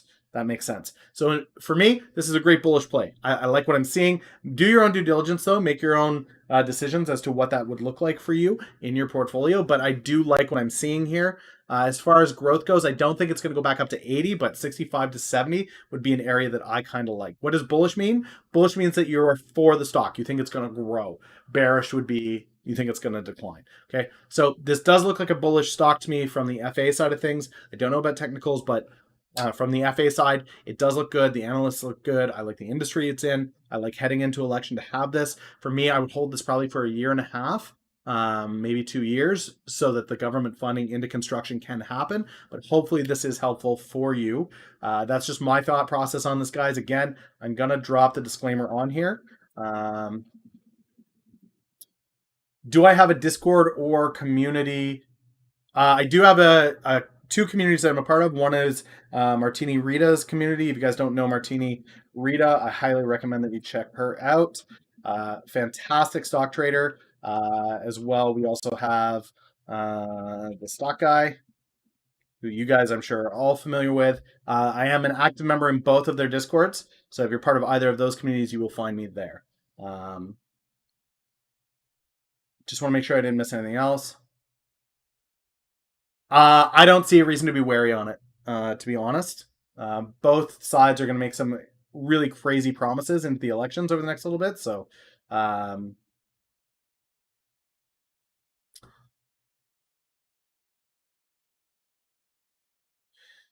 any thought on SPAQ? Let's take a look. SPAC. Spartan Energy Acquisition.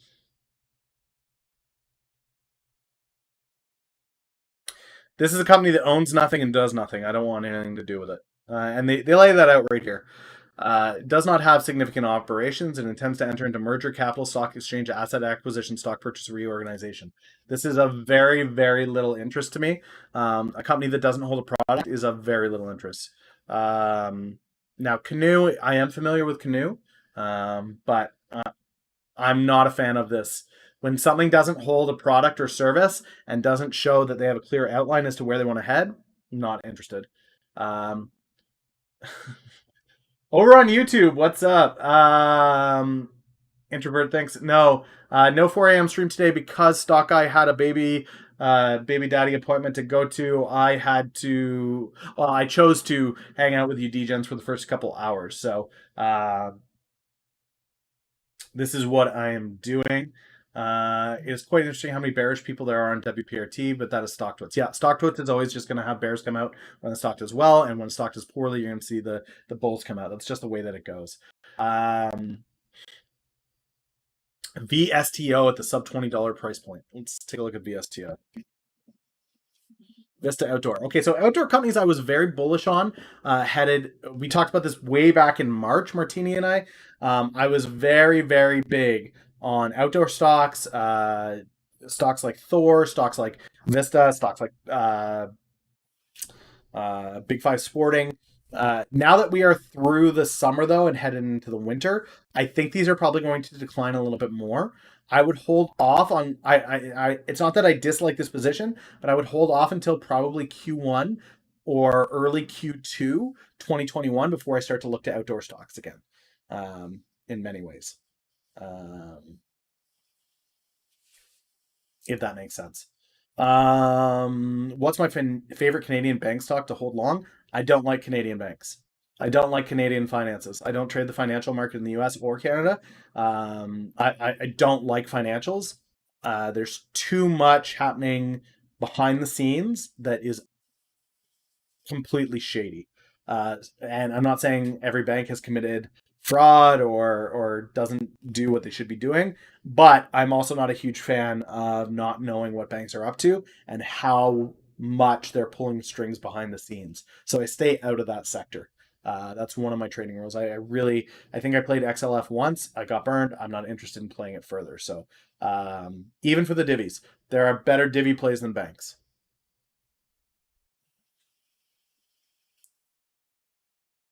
Sites like Tip Ranks for Australian market.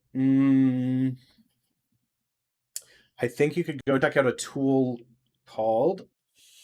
Oh, come on! What is it called? Oh, I used to use it every morning. I don't use it anymore. Um,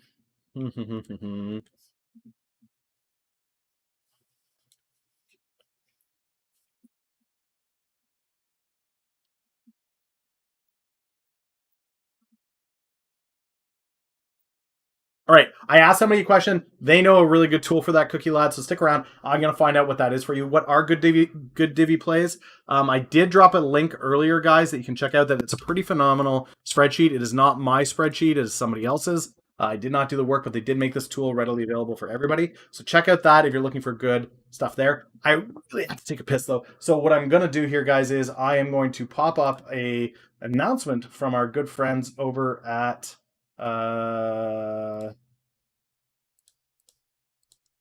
just a second here.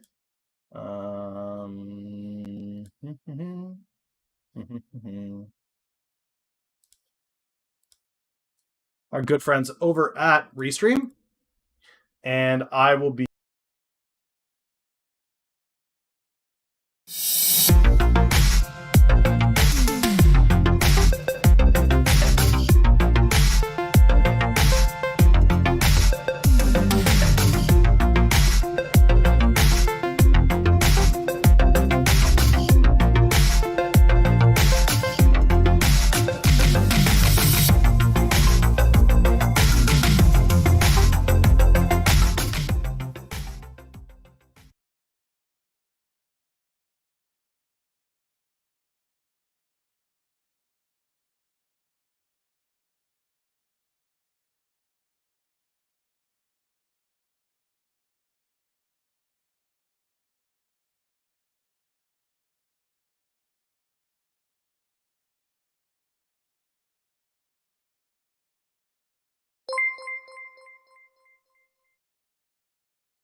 I am muted. Thank you for that.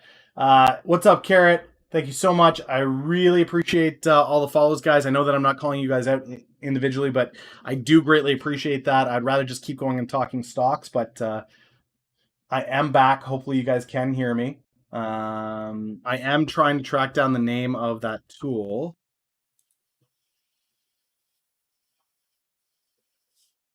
Let's see here. Where are we?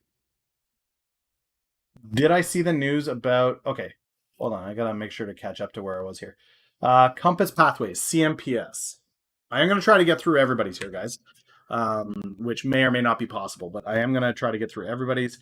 Compass Pathways IPO. I don't play IPOs. I think that they degrade too quickly. If you can get into an IPO before it launches the market, great. Otherwise, I don't play it until I let the dust settle from the profit taking. Mech.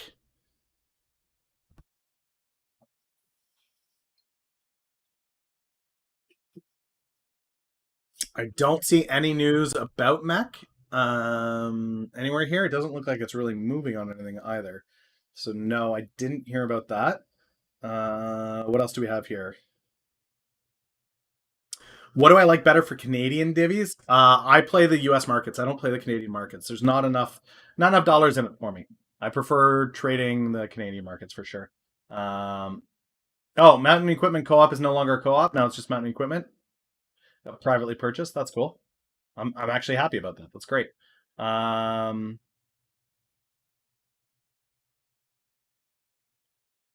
Thoughts on GE long term? Okay, so with GE, guys, one of the things with GE is people long have considered GE to be a kind of a mixed bag that you're getting. You got a little bit of household, a little bit of airlines, a little bit of this, a little bit of that.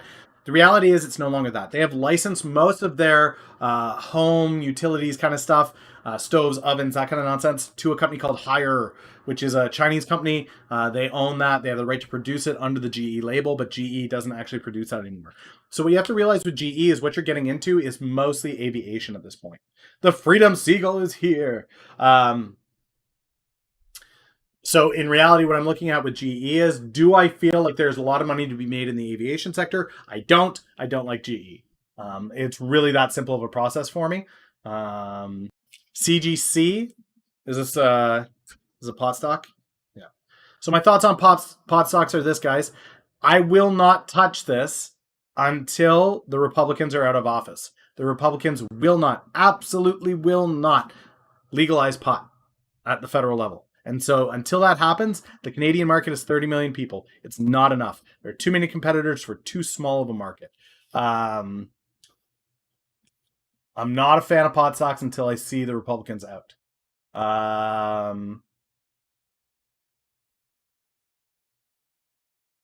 Yeah. I mean, why is it not climbing? If you look at WPRT today,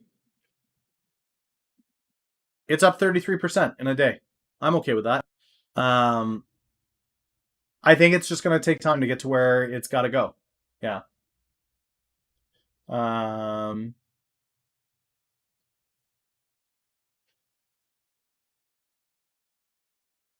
yeah, there are just other companies out there that do a better job as far as dividends goes.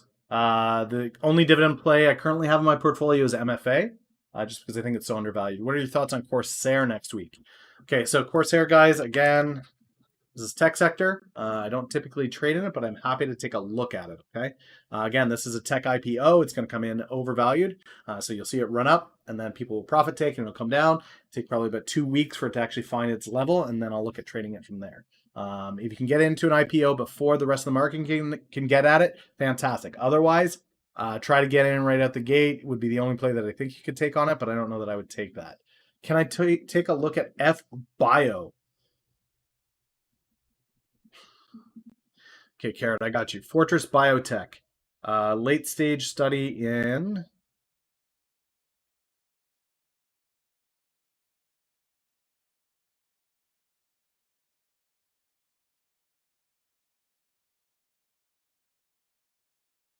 Okay, so their enrollment in phase 3. Again, this is a phase 3 play, guys. They're starting into phase 3. Expect 6 to 8 months. This will degrade over time from where it is until they get data on it. So for FBO, I would hold my breath.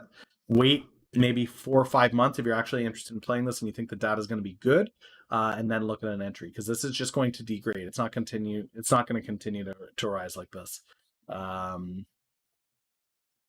Misses on revenue, so they're not profitable.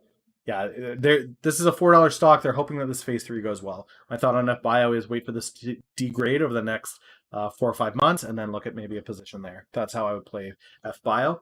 And again, guys, that's just my opinion. Take your plays your own way. Do it your way. That's probably the best way to go. Arca Biopharma, Ready's mid-stage. Okay, so a mid-stage study of COVID is too late in my books. Arco Biopharma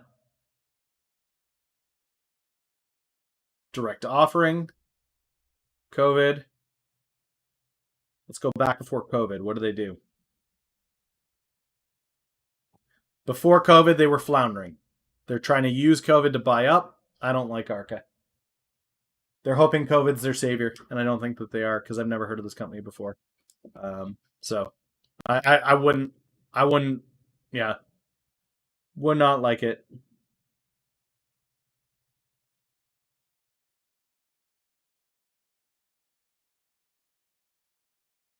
Just seeing.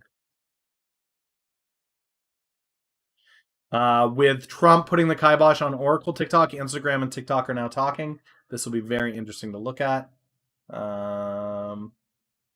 What is up, Seagull? I'm Canadian. I've lived in the States. I've lived in Canada. Right now, I'm in between Montreal and Ottawa with my family.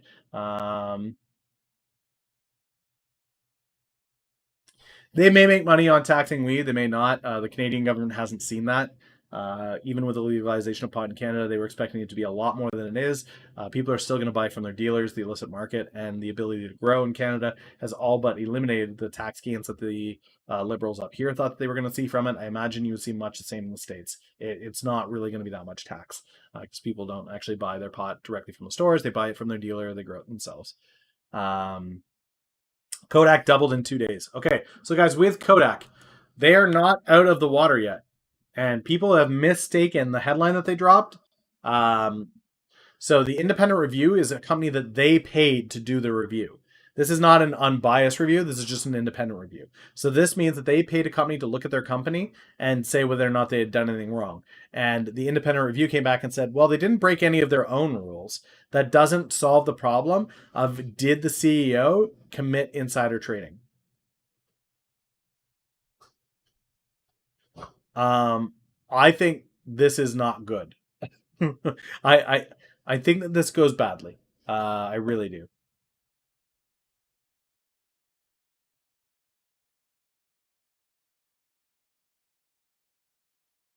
Snow will always be a shit show IPO for sure. And I mean, most IPOs are like that. Thoughts on AESE? Let's see.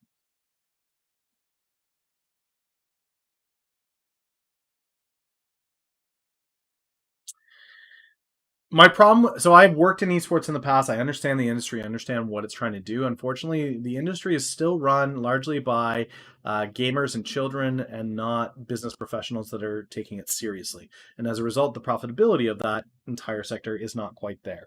I don't think AESE or any esports company would be something that I am looking at unless they own a game. Now, Allied Esports, World Poker Tour, Business Worldwide.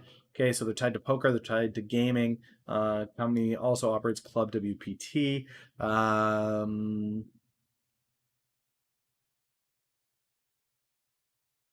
They do have a gaming arena in Las Vegas. Okay, so everybody in this chat has some stuff in gaming for sure. Um,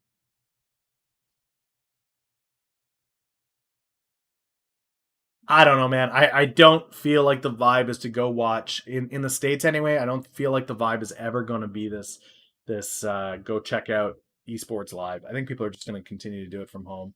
Um,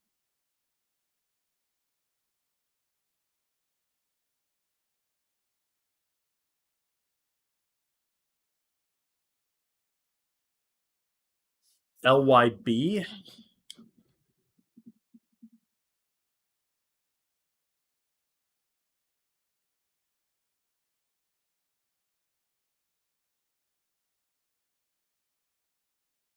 Chemical company. I like it.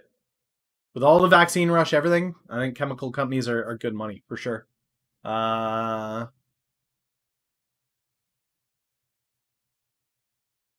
CLRO, Clear One.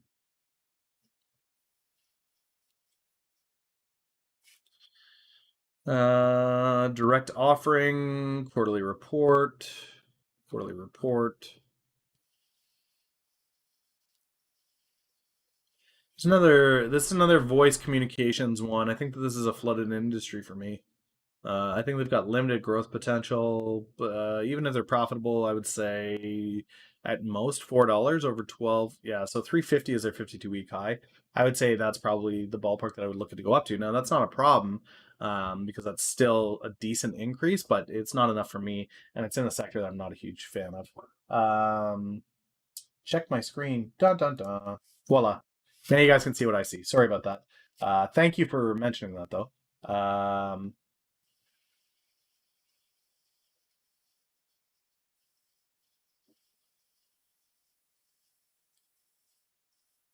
Yeah, so that's my bad. I had TD on an empty screen, which isn't well. That's you. I had Unity up there trying to see when it would come up, but Unity's still not trading, so that's not there.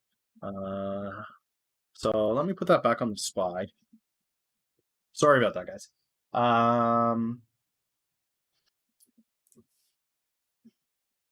Yeah, but that's my thoughts on CLRO. I see the offering. Um,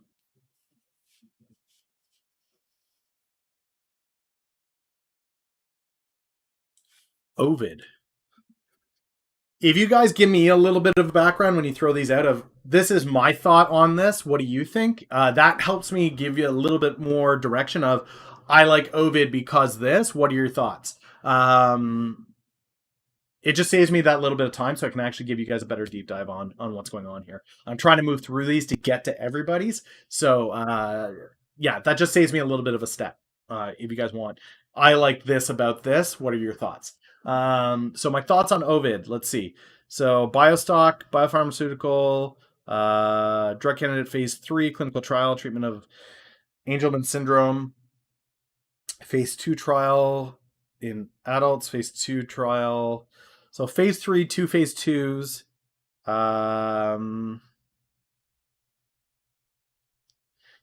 They did an offering at $8 a share, which is what this decline was.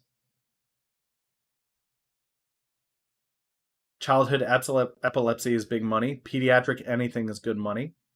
Let's go to tip ranks on this one.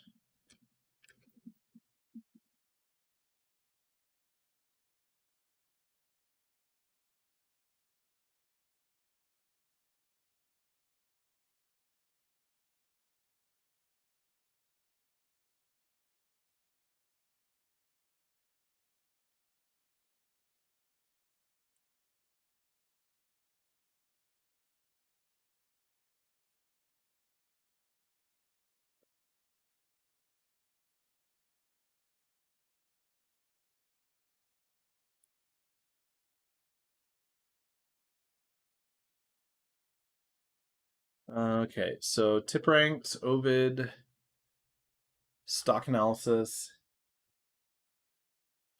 Wow. Now return on equity, asset growth, that's fine. But this is nuts. What do its analysts say? Buy, 17, 12. This looks like a really solid play, man. I like what I see with Ovid. Now, again, you've got to do the breakdown. You've got to go to their website.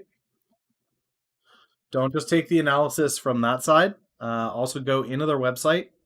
Take a look at who they are as a company. Take a look at their pipeline. Phase 3 Angelman syndrome. Okay.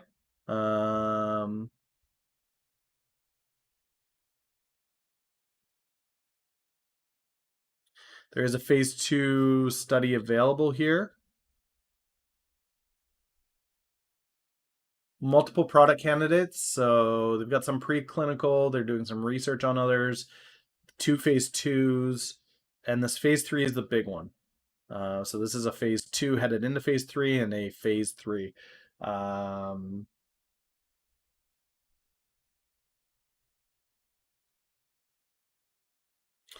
Yeah, they're showing positive effect versus placebo in a phase 2.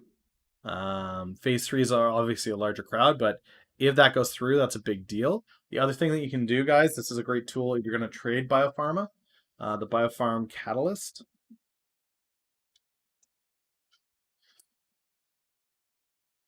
Okay, my WPRT just filled, so I took that at a profit.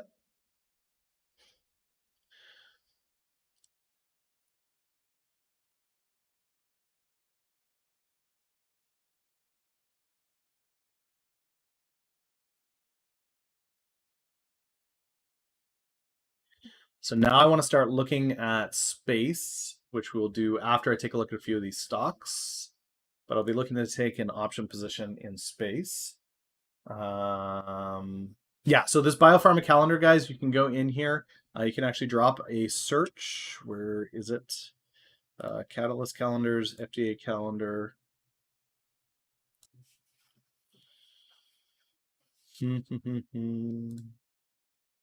Okay, you can type Ovid in here and see if it's going to come up. Ovid, OVID.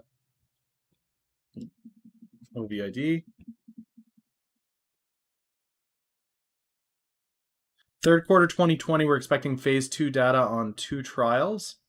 It's unfortunate their name is Ovid given COVID, but phase 2 data. Let's just go right to the stock. Phase 3, this is blocked out.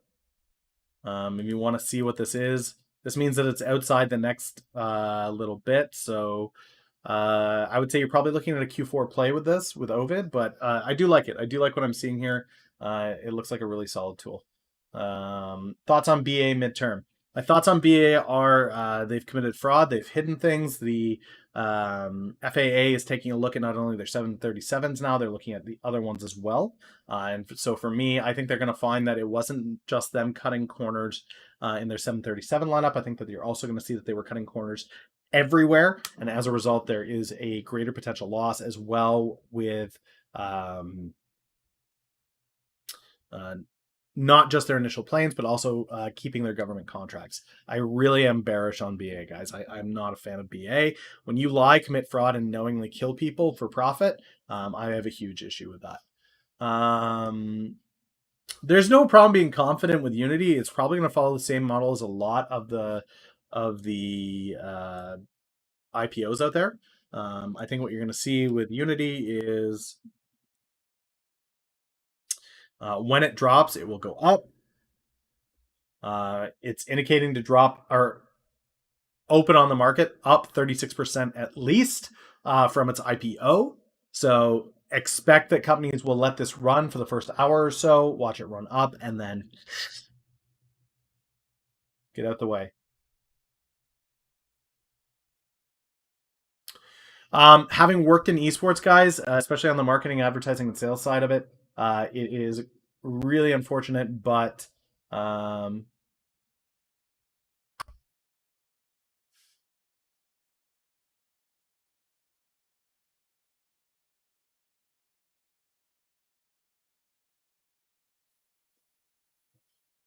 my screen is blank. What? You guys can see the news I'm looking at, right? I'm looking at it on Twitch, and it looks like you're looking at the news. If that's not the case, if you guys aren't seeing that, I'll try to fix it. But yeah, it looks good. How about NYMT for long-term dividends? NYMT. New York Mortgage Trust. So New York is one of the real estate markets that is bound to bounce back. This is why I like MFA. Typically, the dividends on this are about 11%. So this is typical. I like MFA better just because I've done the due diligence on it. But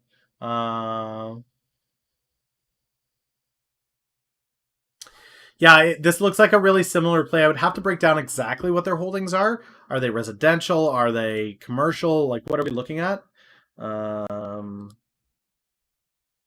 Residential. Okay, so they work in residential housing in New York City.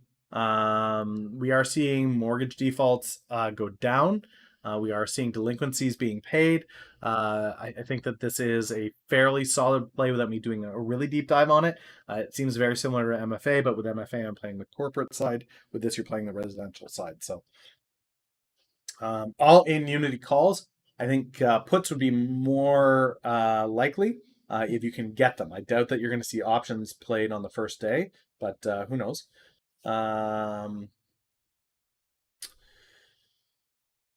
Okay.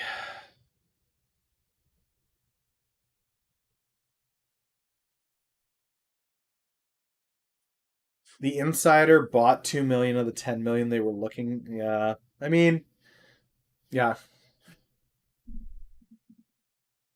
Thoughts on Meso? So, guys, the difference between for a PDUFA, for those of you that don't know, is ability to openly advertise. That chat's 10 minutes old. I'm that far behind. I'm really trying to go through these guys so I get to everybody and give you guys a little bit of value. I'm already running a little bit late here from what I said I was going to do, but I definitely want to get through everybody here. So I'm doing my best to plow through. But yeah, I understand. I'm 10 minutes late on this. Okay, so they do have FDA approval already. A PDUFA isn't really going to cause a stock like this to run. A PDUFA is just their ability to take an already approved stock and advertise it publicly. So for me, this isn't a huge deal. Maybe 2022 on news like that, but beyond that, not really anything massive. What about biotech company Amarin? They saw a decline after getting denied a patent, getting mixed in the massive sell-off earlier this month. They've demonstrated high capability before and intend to bounce back from the denial. Okay, so let's take a look at Amarin. Okay, so my issue is this. If I go back, and I like to pull out on this, so 5 years into the hype, up it goes, hype dumps down, hype dumps down. They're going to lose this. They're not going to win this dispute. Uh, the appeals court is not going to rule in their favor. And I can't say anything conclusively ever, but in my opinion, they are not ever going to win this appeal. The court is going to side with what's better for the general population and not for the stock price. I would stay away from AMRN. I am going to stay away from AMRN. I wouldn't touch it.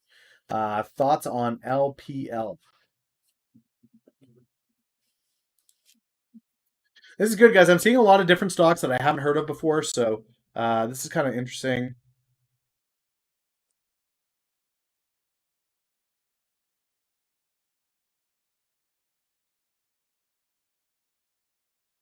Televisions, notebook computers, desktop companies. I'm seeing news about Apple on this. Do they have deals with Apple? Do they work with Apple?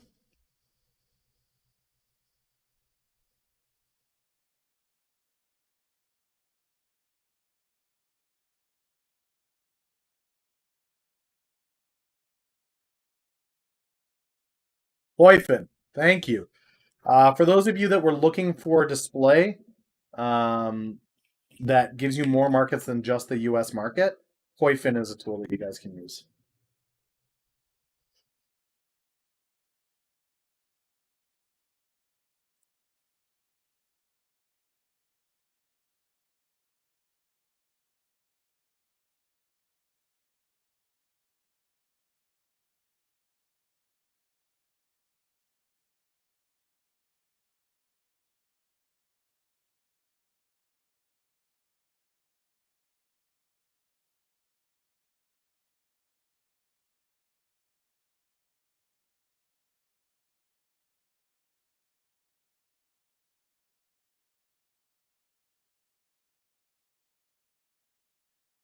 All right, so this is LGL.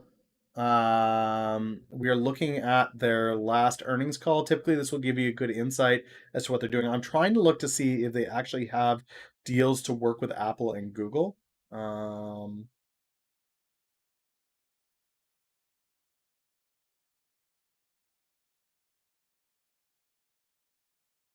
okay, so he's mentioning Mercedes here.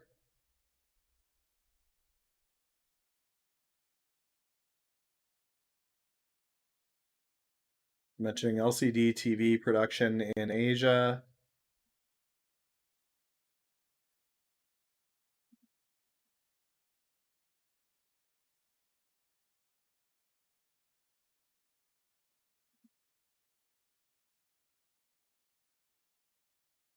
No mention of Apple or Google directly on this.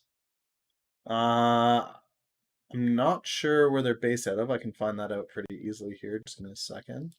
LPL. They are based out of South Korea.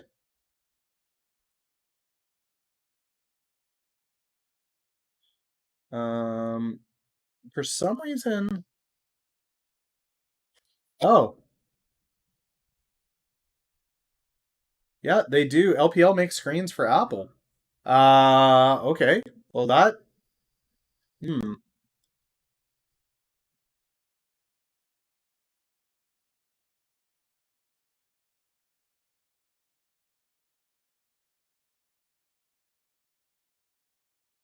And they're on the new watches as well. Hmm. I like it. I like it. I like it a lot. Given its current valuation, where it is, 695. On iPhone sales, let's see, 5 years, 10 years. I like it. I like it. I like it more up at that $15 mark. I really do. This is a great one. I'm actually going to put this on a watch list. I'm going to add it to my watch list. This is of interest to me. LPL.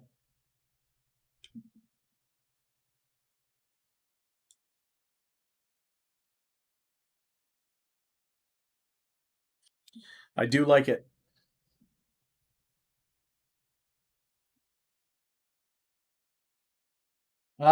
PSTH. Anubeta, what do you think of PSTH? What is it that you like about this?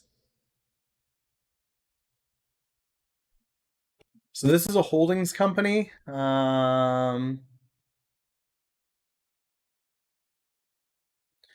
So anytime I read this guy's on a company, my thoughts are I'm not interested, okay? Does not have significant operations means that they don't really own a product, they don't really have a service. What they're doing is buying and selling other people's crap. That's too hit or miss for me. That's like it's SoftBank, but at a smaller level, right? So I'm not a huge fan of it. That's not to say there isn't money to be made there. Bill Ackman's not somebody that I give a lot of value and credibility to. When you actually open up Bill Ackman's portfolio, a lot of his success comes from him actively holding Berkshire inside of his holdings portfolio, which is just nutty. So for me, like Bill Ackman's not a name I'm really big on. When a company doesn't have significant operations and they just buy things, I'm not a huge fan of that. So this one for me would be a pass on that basis. The same thing with Ray Dalio. These just aren't guys that I'm a huge fan of. So this is Koifin, guys. It's a desktop breakdown, but as you can see, there's global markets. If you're Australian, you can trade on that market. I'm not sure what a name of an Australian stock is, but if you have one, I can put it in there. But Koifin is great for that. All kinds of great charts, equities. It's not real-time data, so don't expect to see that, but it is a really great tool. Snowy, what's up, man? What's up? But yeah, this is a really great tool to get a snapshot of what's going on everywhere, kind of all at once. It's similar to TradingView, but yeah, my issue with Ray Dalio is his claim to fame, which is his growth just isn't that spectacular. I wouldn't be holding my breath over just beating inflation over the last 10 years. It's not really that huge of a deal.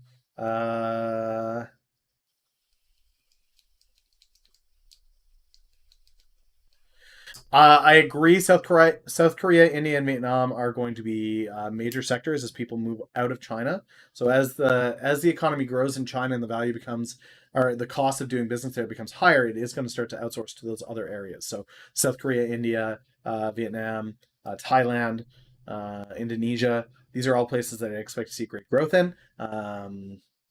Which is why I'm that much more excited about WPRT, that they've got deals all across that area. So, what's your thoughts on the education sector? I think education is about to see a massive pullback. You're going to see online education take another spike because we are already seeing schools closing back down. I expect to see New York schools close back down by the end of the month. Colleges are also showing that there's not great stuff happening there. So for me, I think learning education is going to be really, really strong headed into Q4, Q1 of next year. Can I look at Voxel? So Voxel is one that I've looked at in the past, guys. This was a limelight for a long time. Boxlight Corporation.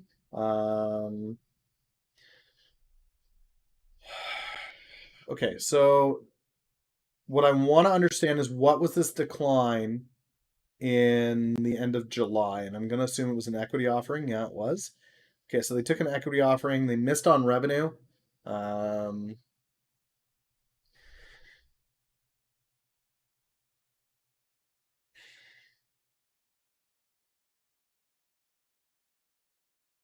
I think it's undervalued. I don't think it's worth the $4 or $5 mark that it was at, but at $1.42, it's not bad. I would say somewhere closer to three. Somewhere closer to three, I think, would be reasonable for me on it.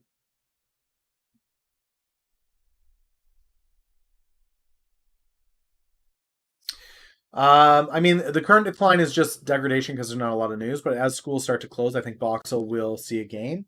I think there's 100% potential in this over the next 6 months. Um, yeah, there's public schools like Atlanta's going to shut back down. They'll have to rely more heavily on Voxlight. I think that this is a good thing. Not necessarily the school shutting down, but the opportunity is there. I don't think it's a $5 stock though. I think it's a $3 stock, unless they start to see some serious growth.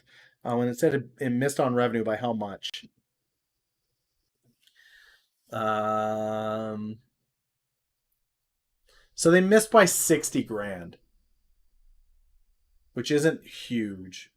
But that they're down 27.5% year over year when they should be gaining is a bit of a red flag for me. Yeah, I think $3 is kind of where I would set the price point on them, to be honest. All right, guys, I need to take a look at a position. with space. So let's head back over here. I know it's a black bar that you're seeing. Should be fully populated now. So let's take a look at space. It is declining for me on the day, which is nice. So I'm going to head to October 30th. And let's see here. We've got 1750 calls at $1.99, which I like.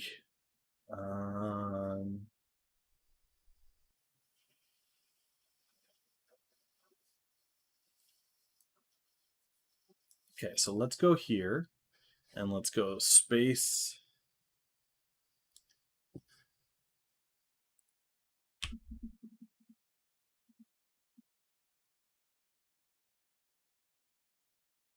I want the October 30th 1750s buy at, let's see if we can get it for $1.92. 1750 override. Yep. Okay. Filled. Great.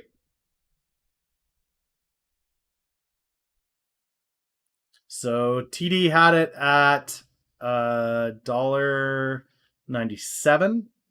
I got it for $1.92. Morning, where rebels are. Are you rolling a CC? What do you mean by a CC? Covered call? No, no. I'm not covering the call. I'm not going to take any position against it. I just expect to see space go up. Yeah, I got it for $1.92 on IB.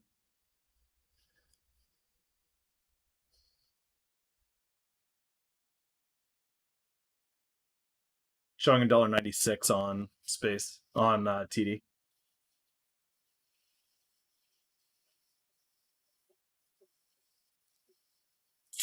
Yeah, I trade largely biopharma. So if you look at my portfolio, actually, let's not go here. Let's go. I'm gonna close this down. This down. We'll go over here to tip ranks. If you look at my public portfolio, guys, here you can see everything that I am in, and you'll see portfolio details. Healthcare. 63% of my portfolio is healthcare. IB is interactive brokers, guys. I'm a huge fan of interactive brokers as far as getting fills. What is the Space Play? Space Play is on the news of their launch being at the end of October. October 23rd is their next launch. Typically, the buy up to that event, it drives the stock price up. I will be out before the launch. Even though the launch could potentially go one way or the other. For me, I think that there's great opportunity on the buy up to that, so that's what I'm playing on it. I chose to take a strike just outside the money, which I'm fairly comfortable with. Yeah, 63% of my portfolio is in healthcare. As far as plasma therapy, I'm not big on plasma therapy, actually. My target out price on space. I'm just going to let it run until the day before the launch. So the 22nd, I will probably look to take an exit wherever it is. It's an options play only. I wouldn't play equity on it. I could potentially take equity on it, but it's just I couldn't get the volume on it to really make it worthwhile. And most of my money is already tied up as far as equity goes. So, but today is another good day. It looks like I'm up another $700 on that. So today my U.S. margin is up 4%. My Canadian margin is up 23%. This just has so much more room to run. WPRT. So really big fan of this, what this is doing and where this is going. But I seriously think that $3 is still underpricing it. I think this has a long way to go.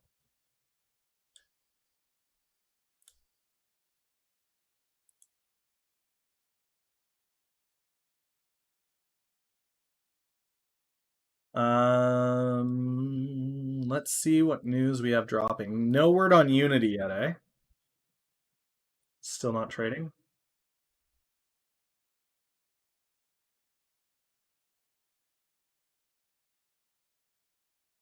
The expected IPO range was $44 to $48. It's $73 to $75 right now. Price target on ACRX is $8. Now Now that's not a COVID play, that's an opioid play, and it's probably going to be $8. I have a Q1 2021 on that, or a Q4 2020. Really, the military budget approval is kind of where that needs to be. Microsoft is under 200, really.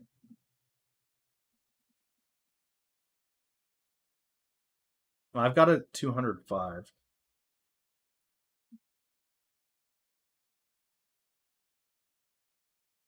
I got out of Waiter a while back. I took profits on it. I re-entered recently on the dip because it is undervalued.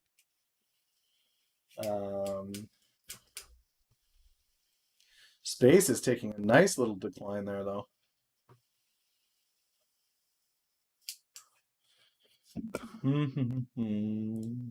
Show you guys what I'm seeing.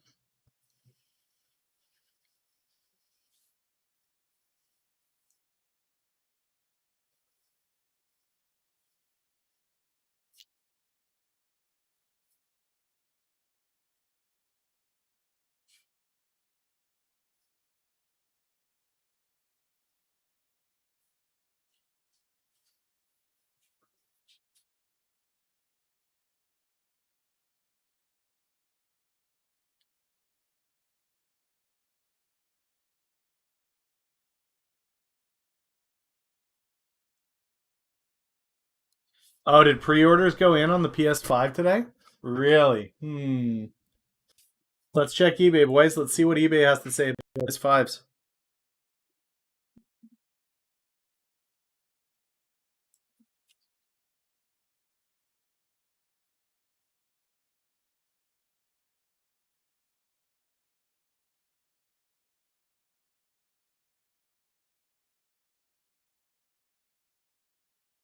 $1,500. 13 bids. $900. $700. 860. 1280. We're there, boys. We're there. It's that crazy time. Okay, let's see. Stock sliding. Tech leadership is short-lived again. Moderna expects to produce 20 million doses of COVID this year.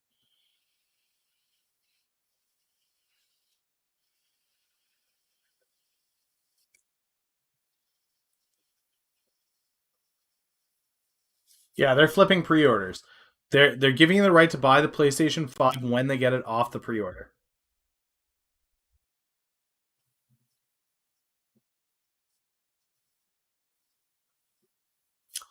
GameStop actually doesn't do a lot of their sales off of Sony. They do more of their sales off of Nintendo, so the new Switch is big there.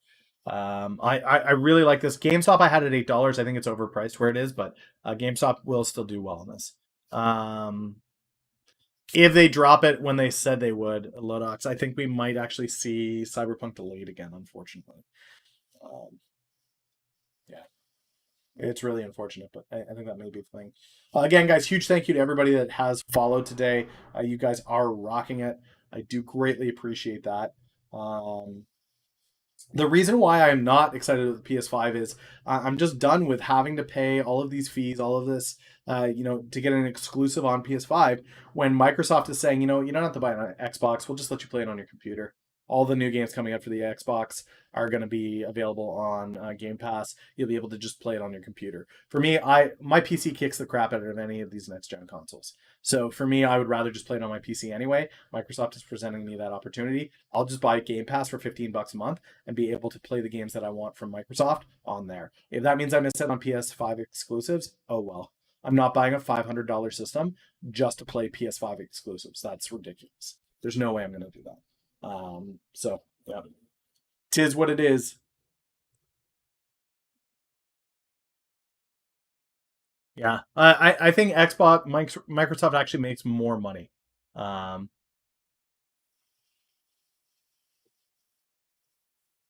it just isn't such a big deal for me.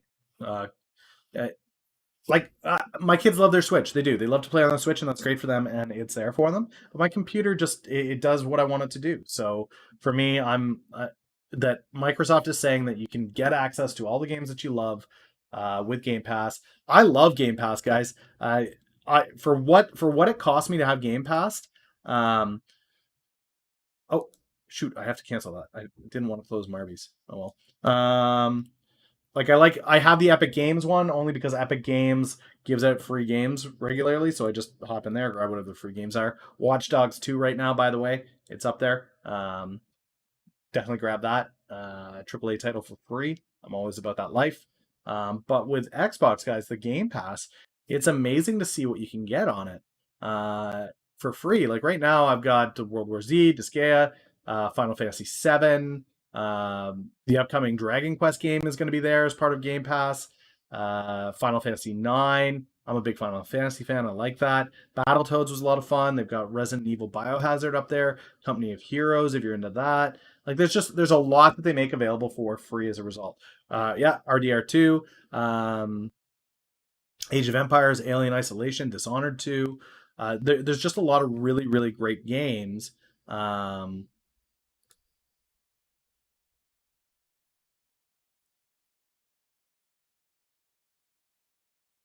Yeah, there's a lot of great games on it.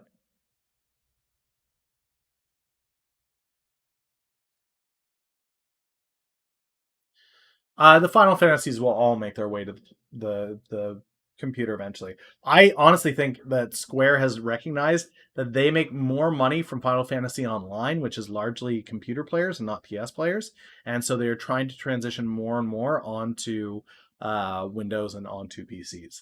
I think there's just a lot more money to be made there. Now, Final Fantasy 15 was a bit of a disappointment, but Final Fantasy 16.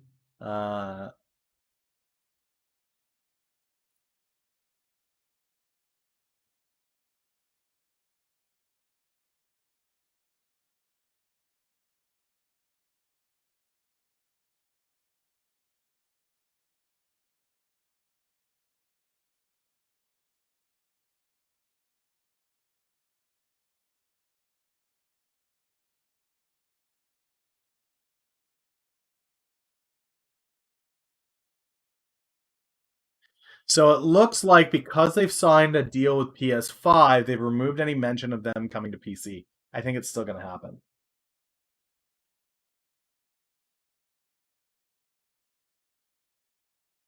I have seen the trailer for Diablo 4. I'm really excited for Diablo 4. I'm a huge Diablo fan, and I kind of like how they're taking it back, kicking it old school. I'd love to see the cash marketplace come back, and I know that's a point of contention with a lot of Diablo fans, but I think that would be huge to go back to the cash marketplace. I think that Activision was onto something there, and they cut it too soon. Um, but I'm a huge fan of the Diablo series. Yeah, I think it'll be 6 months, if not a quarter. Sony just doesn't bring enough to the table, especially if they don't win the console wars. It looks like Sony's only is going to be putting out a reduced number of systems as well, so it doesn't really make sense for them to tie up a AAA title to a console that's not producing. You know what I mean?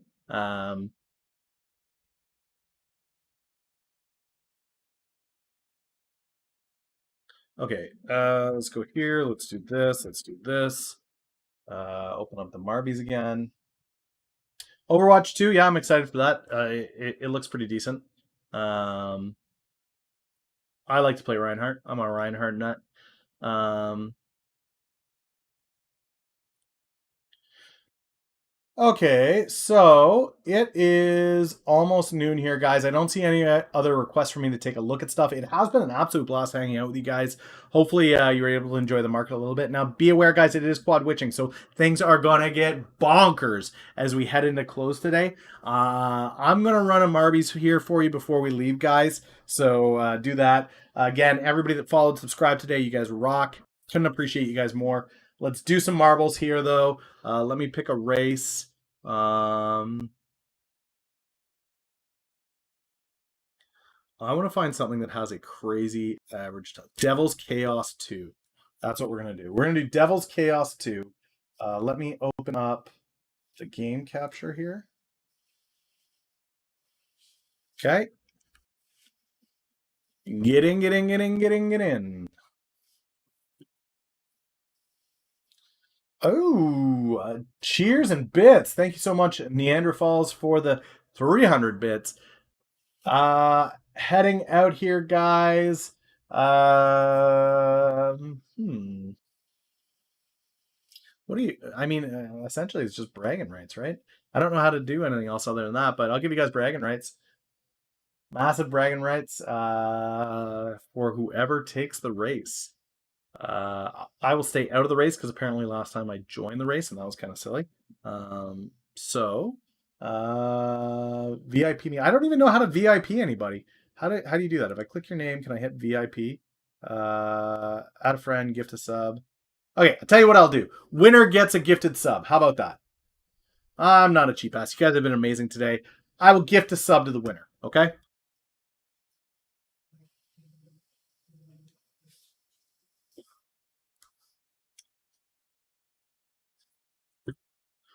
All right, here we go. Get in, get in, get in.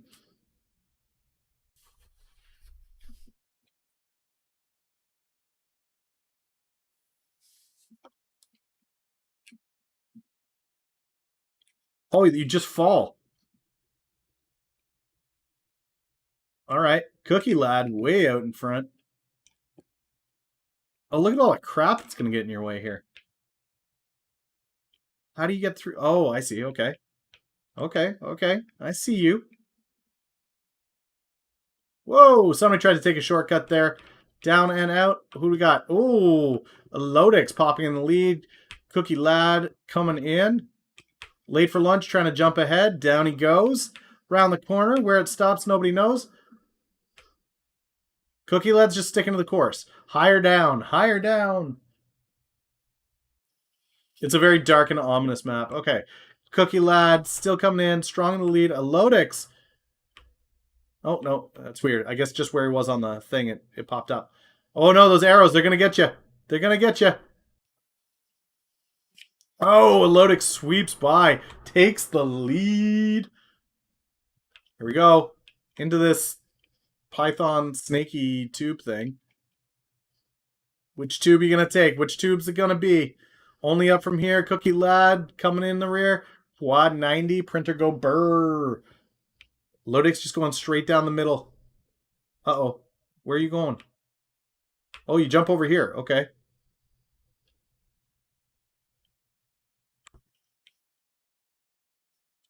Where are you going, Lodix? Oh, you go down that pipe over there. Okay, cool. Cookie Lad still giving a run for the money. Okay, we got some fiery terrain here. Oh, oh. We had other people jumping off there. Lodix is still there. Quaid, though, he's making a push for it. Took the middle. Took the middle. Quaid in the lead. Okay, heading down. He's taking the middle. Oh, that's a really thin. I hope you live. I hope you live. Does he survive? Oh, not like this. Quaid. So close. He's out of there. Okay, let's go back up here. Printer go burr. It looks like a Lodix is in first here. Don't hate the game. Well, don't hate the streamer. Hate the game. It's not my fault. Okay, Elodix is still playing it safe, slow and steady here.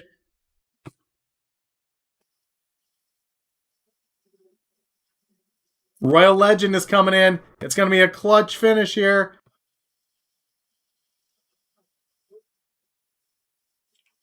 Royal Legend.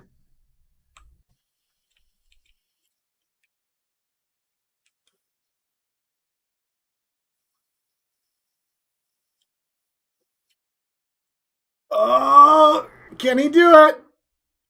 Royal Legend 77. All right. Okay, so what I do is I go here, right? And then I go... Okay, I just got to figure this out. Hold on. I want this window that has my Stream Manager. Okay. Royal Legend. I click your name. Should pop this up, and then I hit gift a sub. One sub. Choose a tier sub. Yes, this.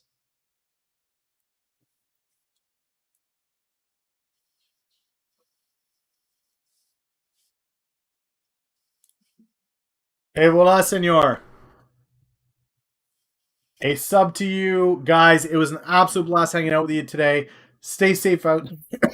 Excuse me. Stay safe out there, guys. I'm going to give a huge shout out to Restream, guys. Again, if you guys are streamers, I highly recommend you don't stay narrowed down to a single place. Show the world what you've got. Hit multiple channels at multiple times. Restream helps me do that. I'm a huge fan of them. It's why they sponsored the channel.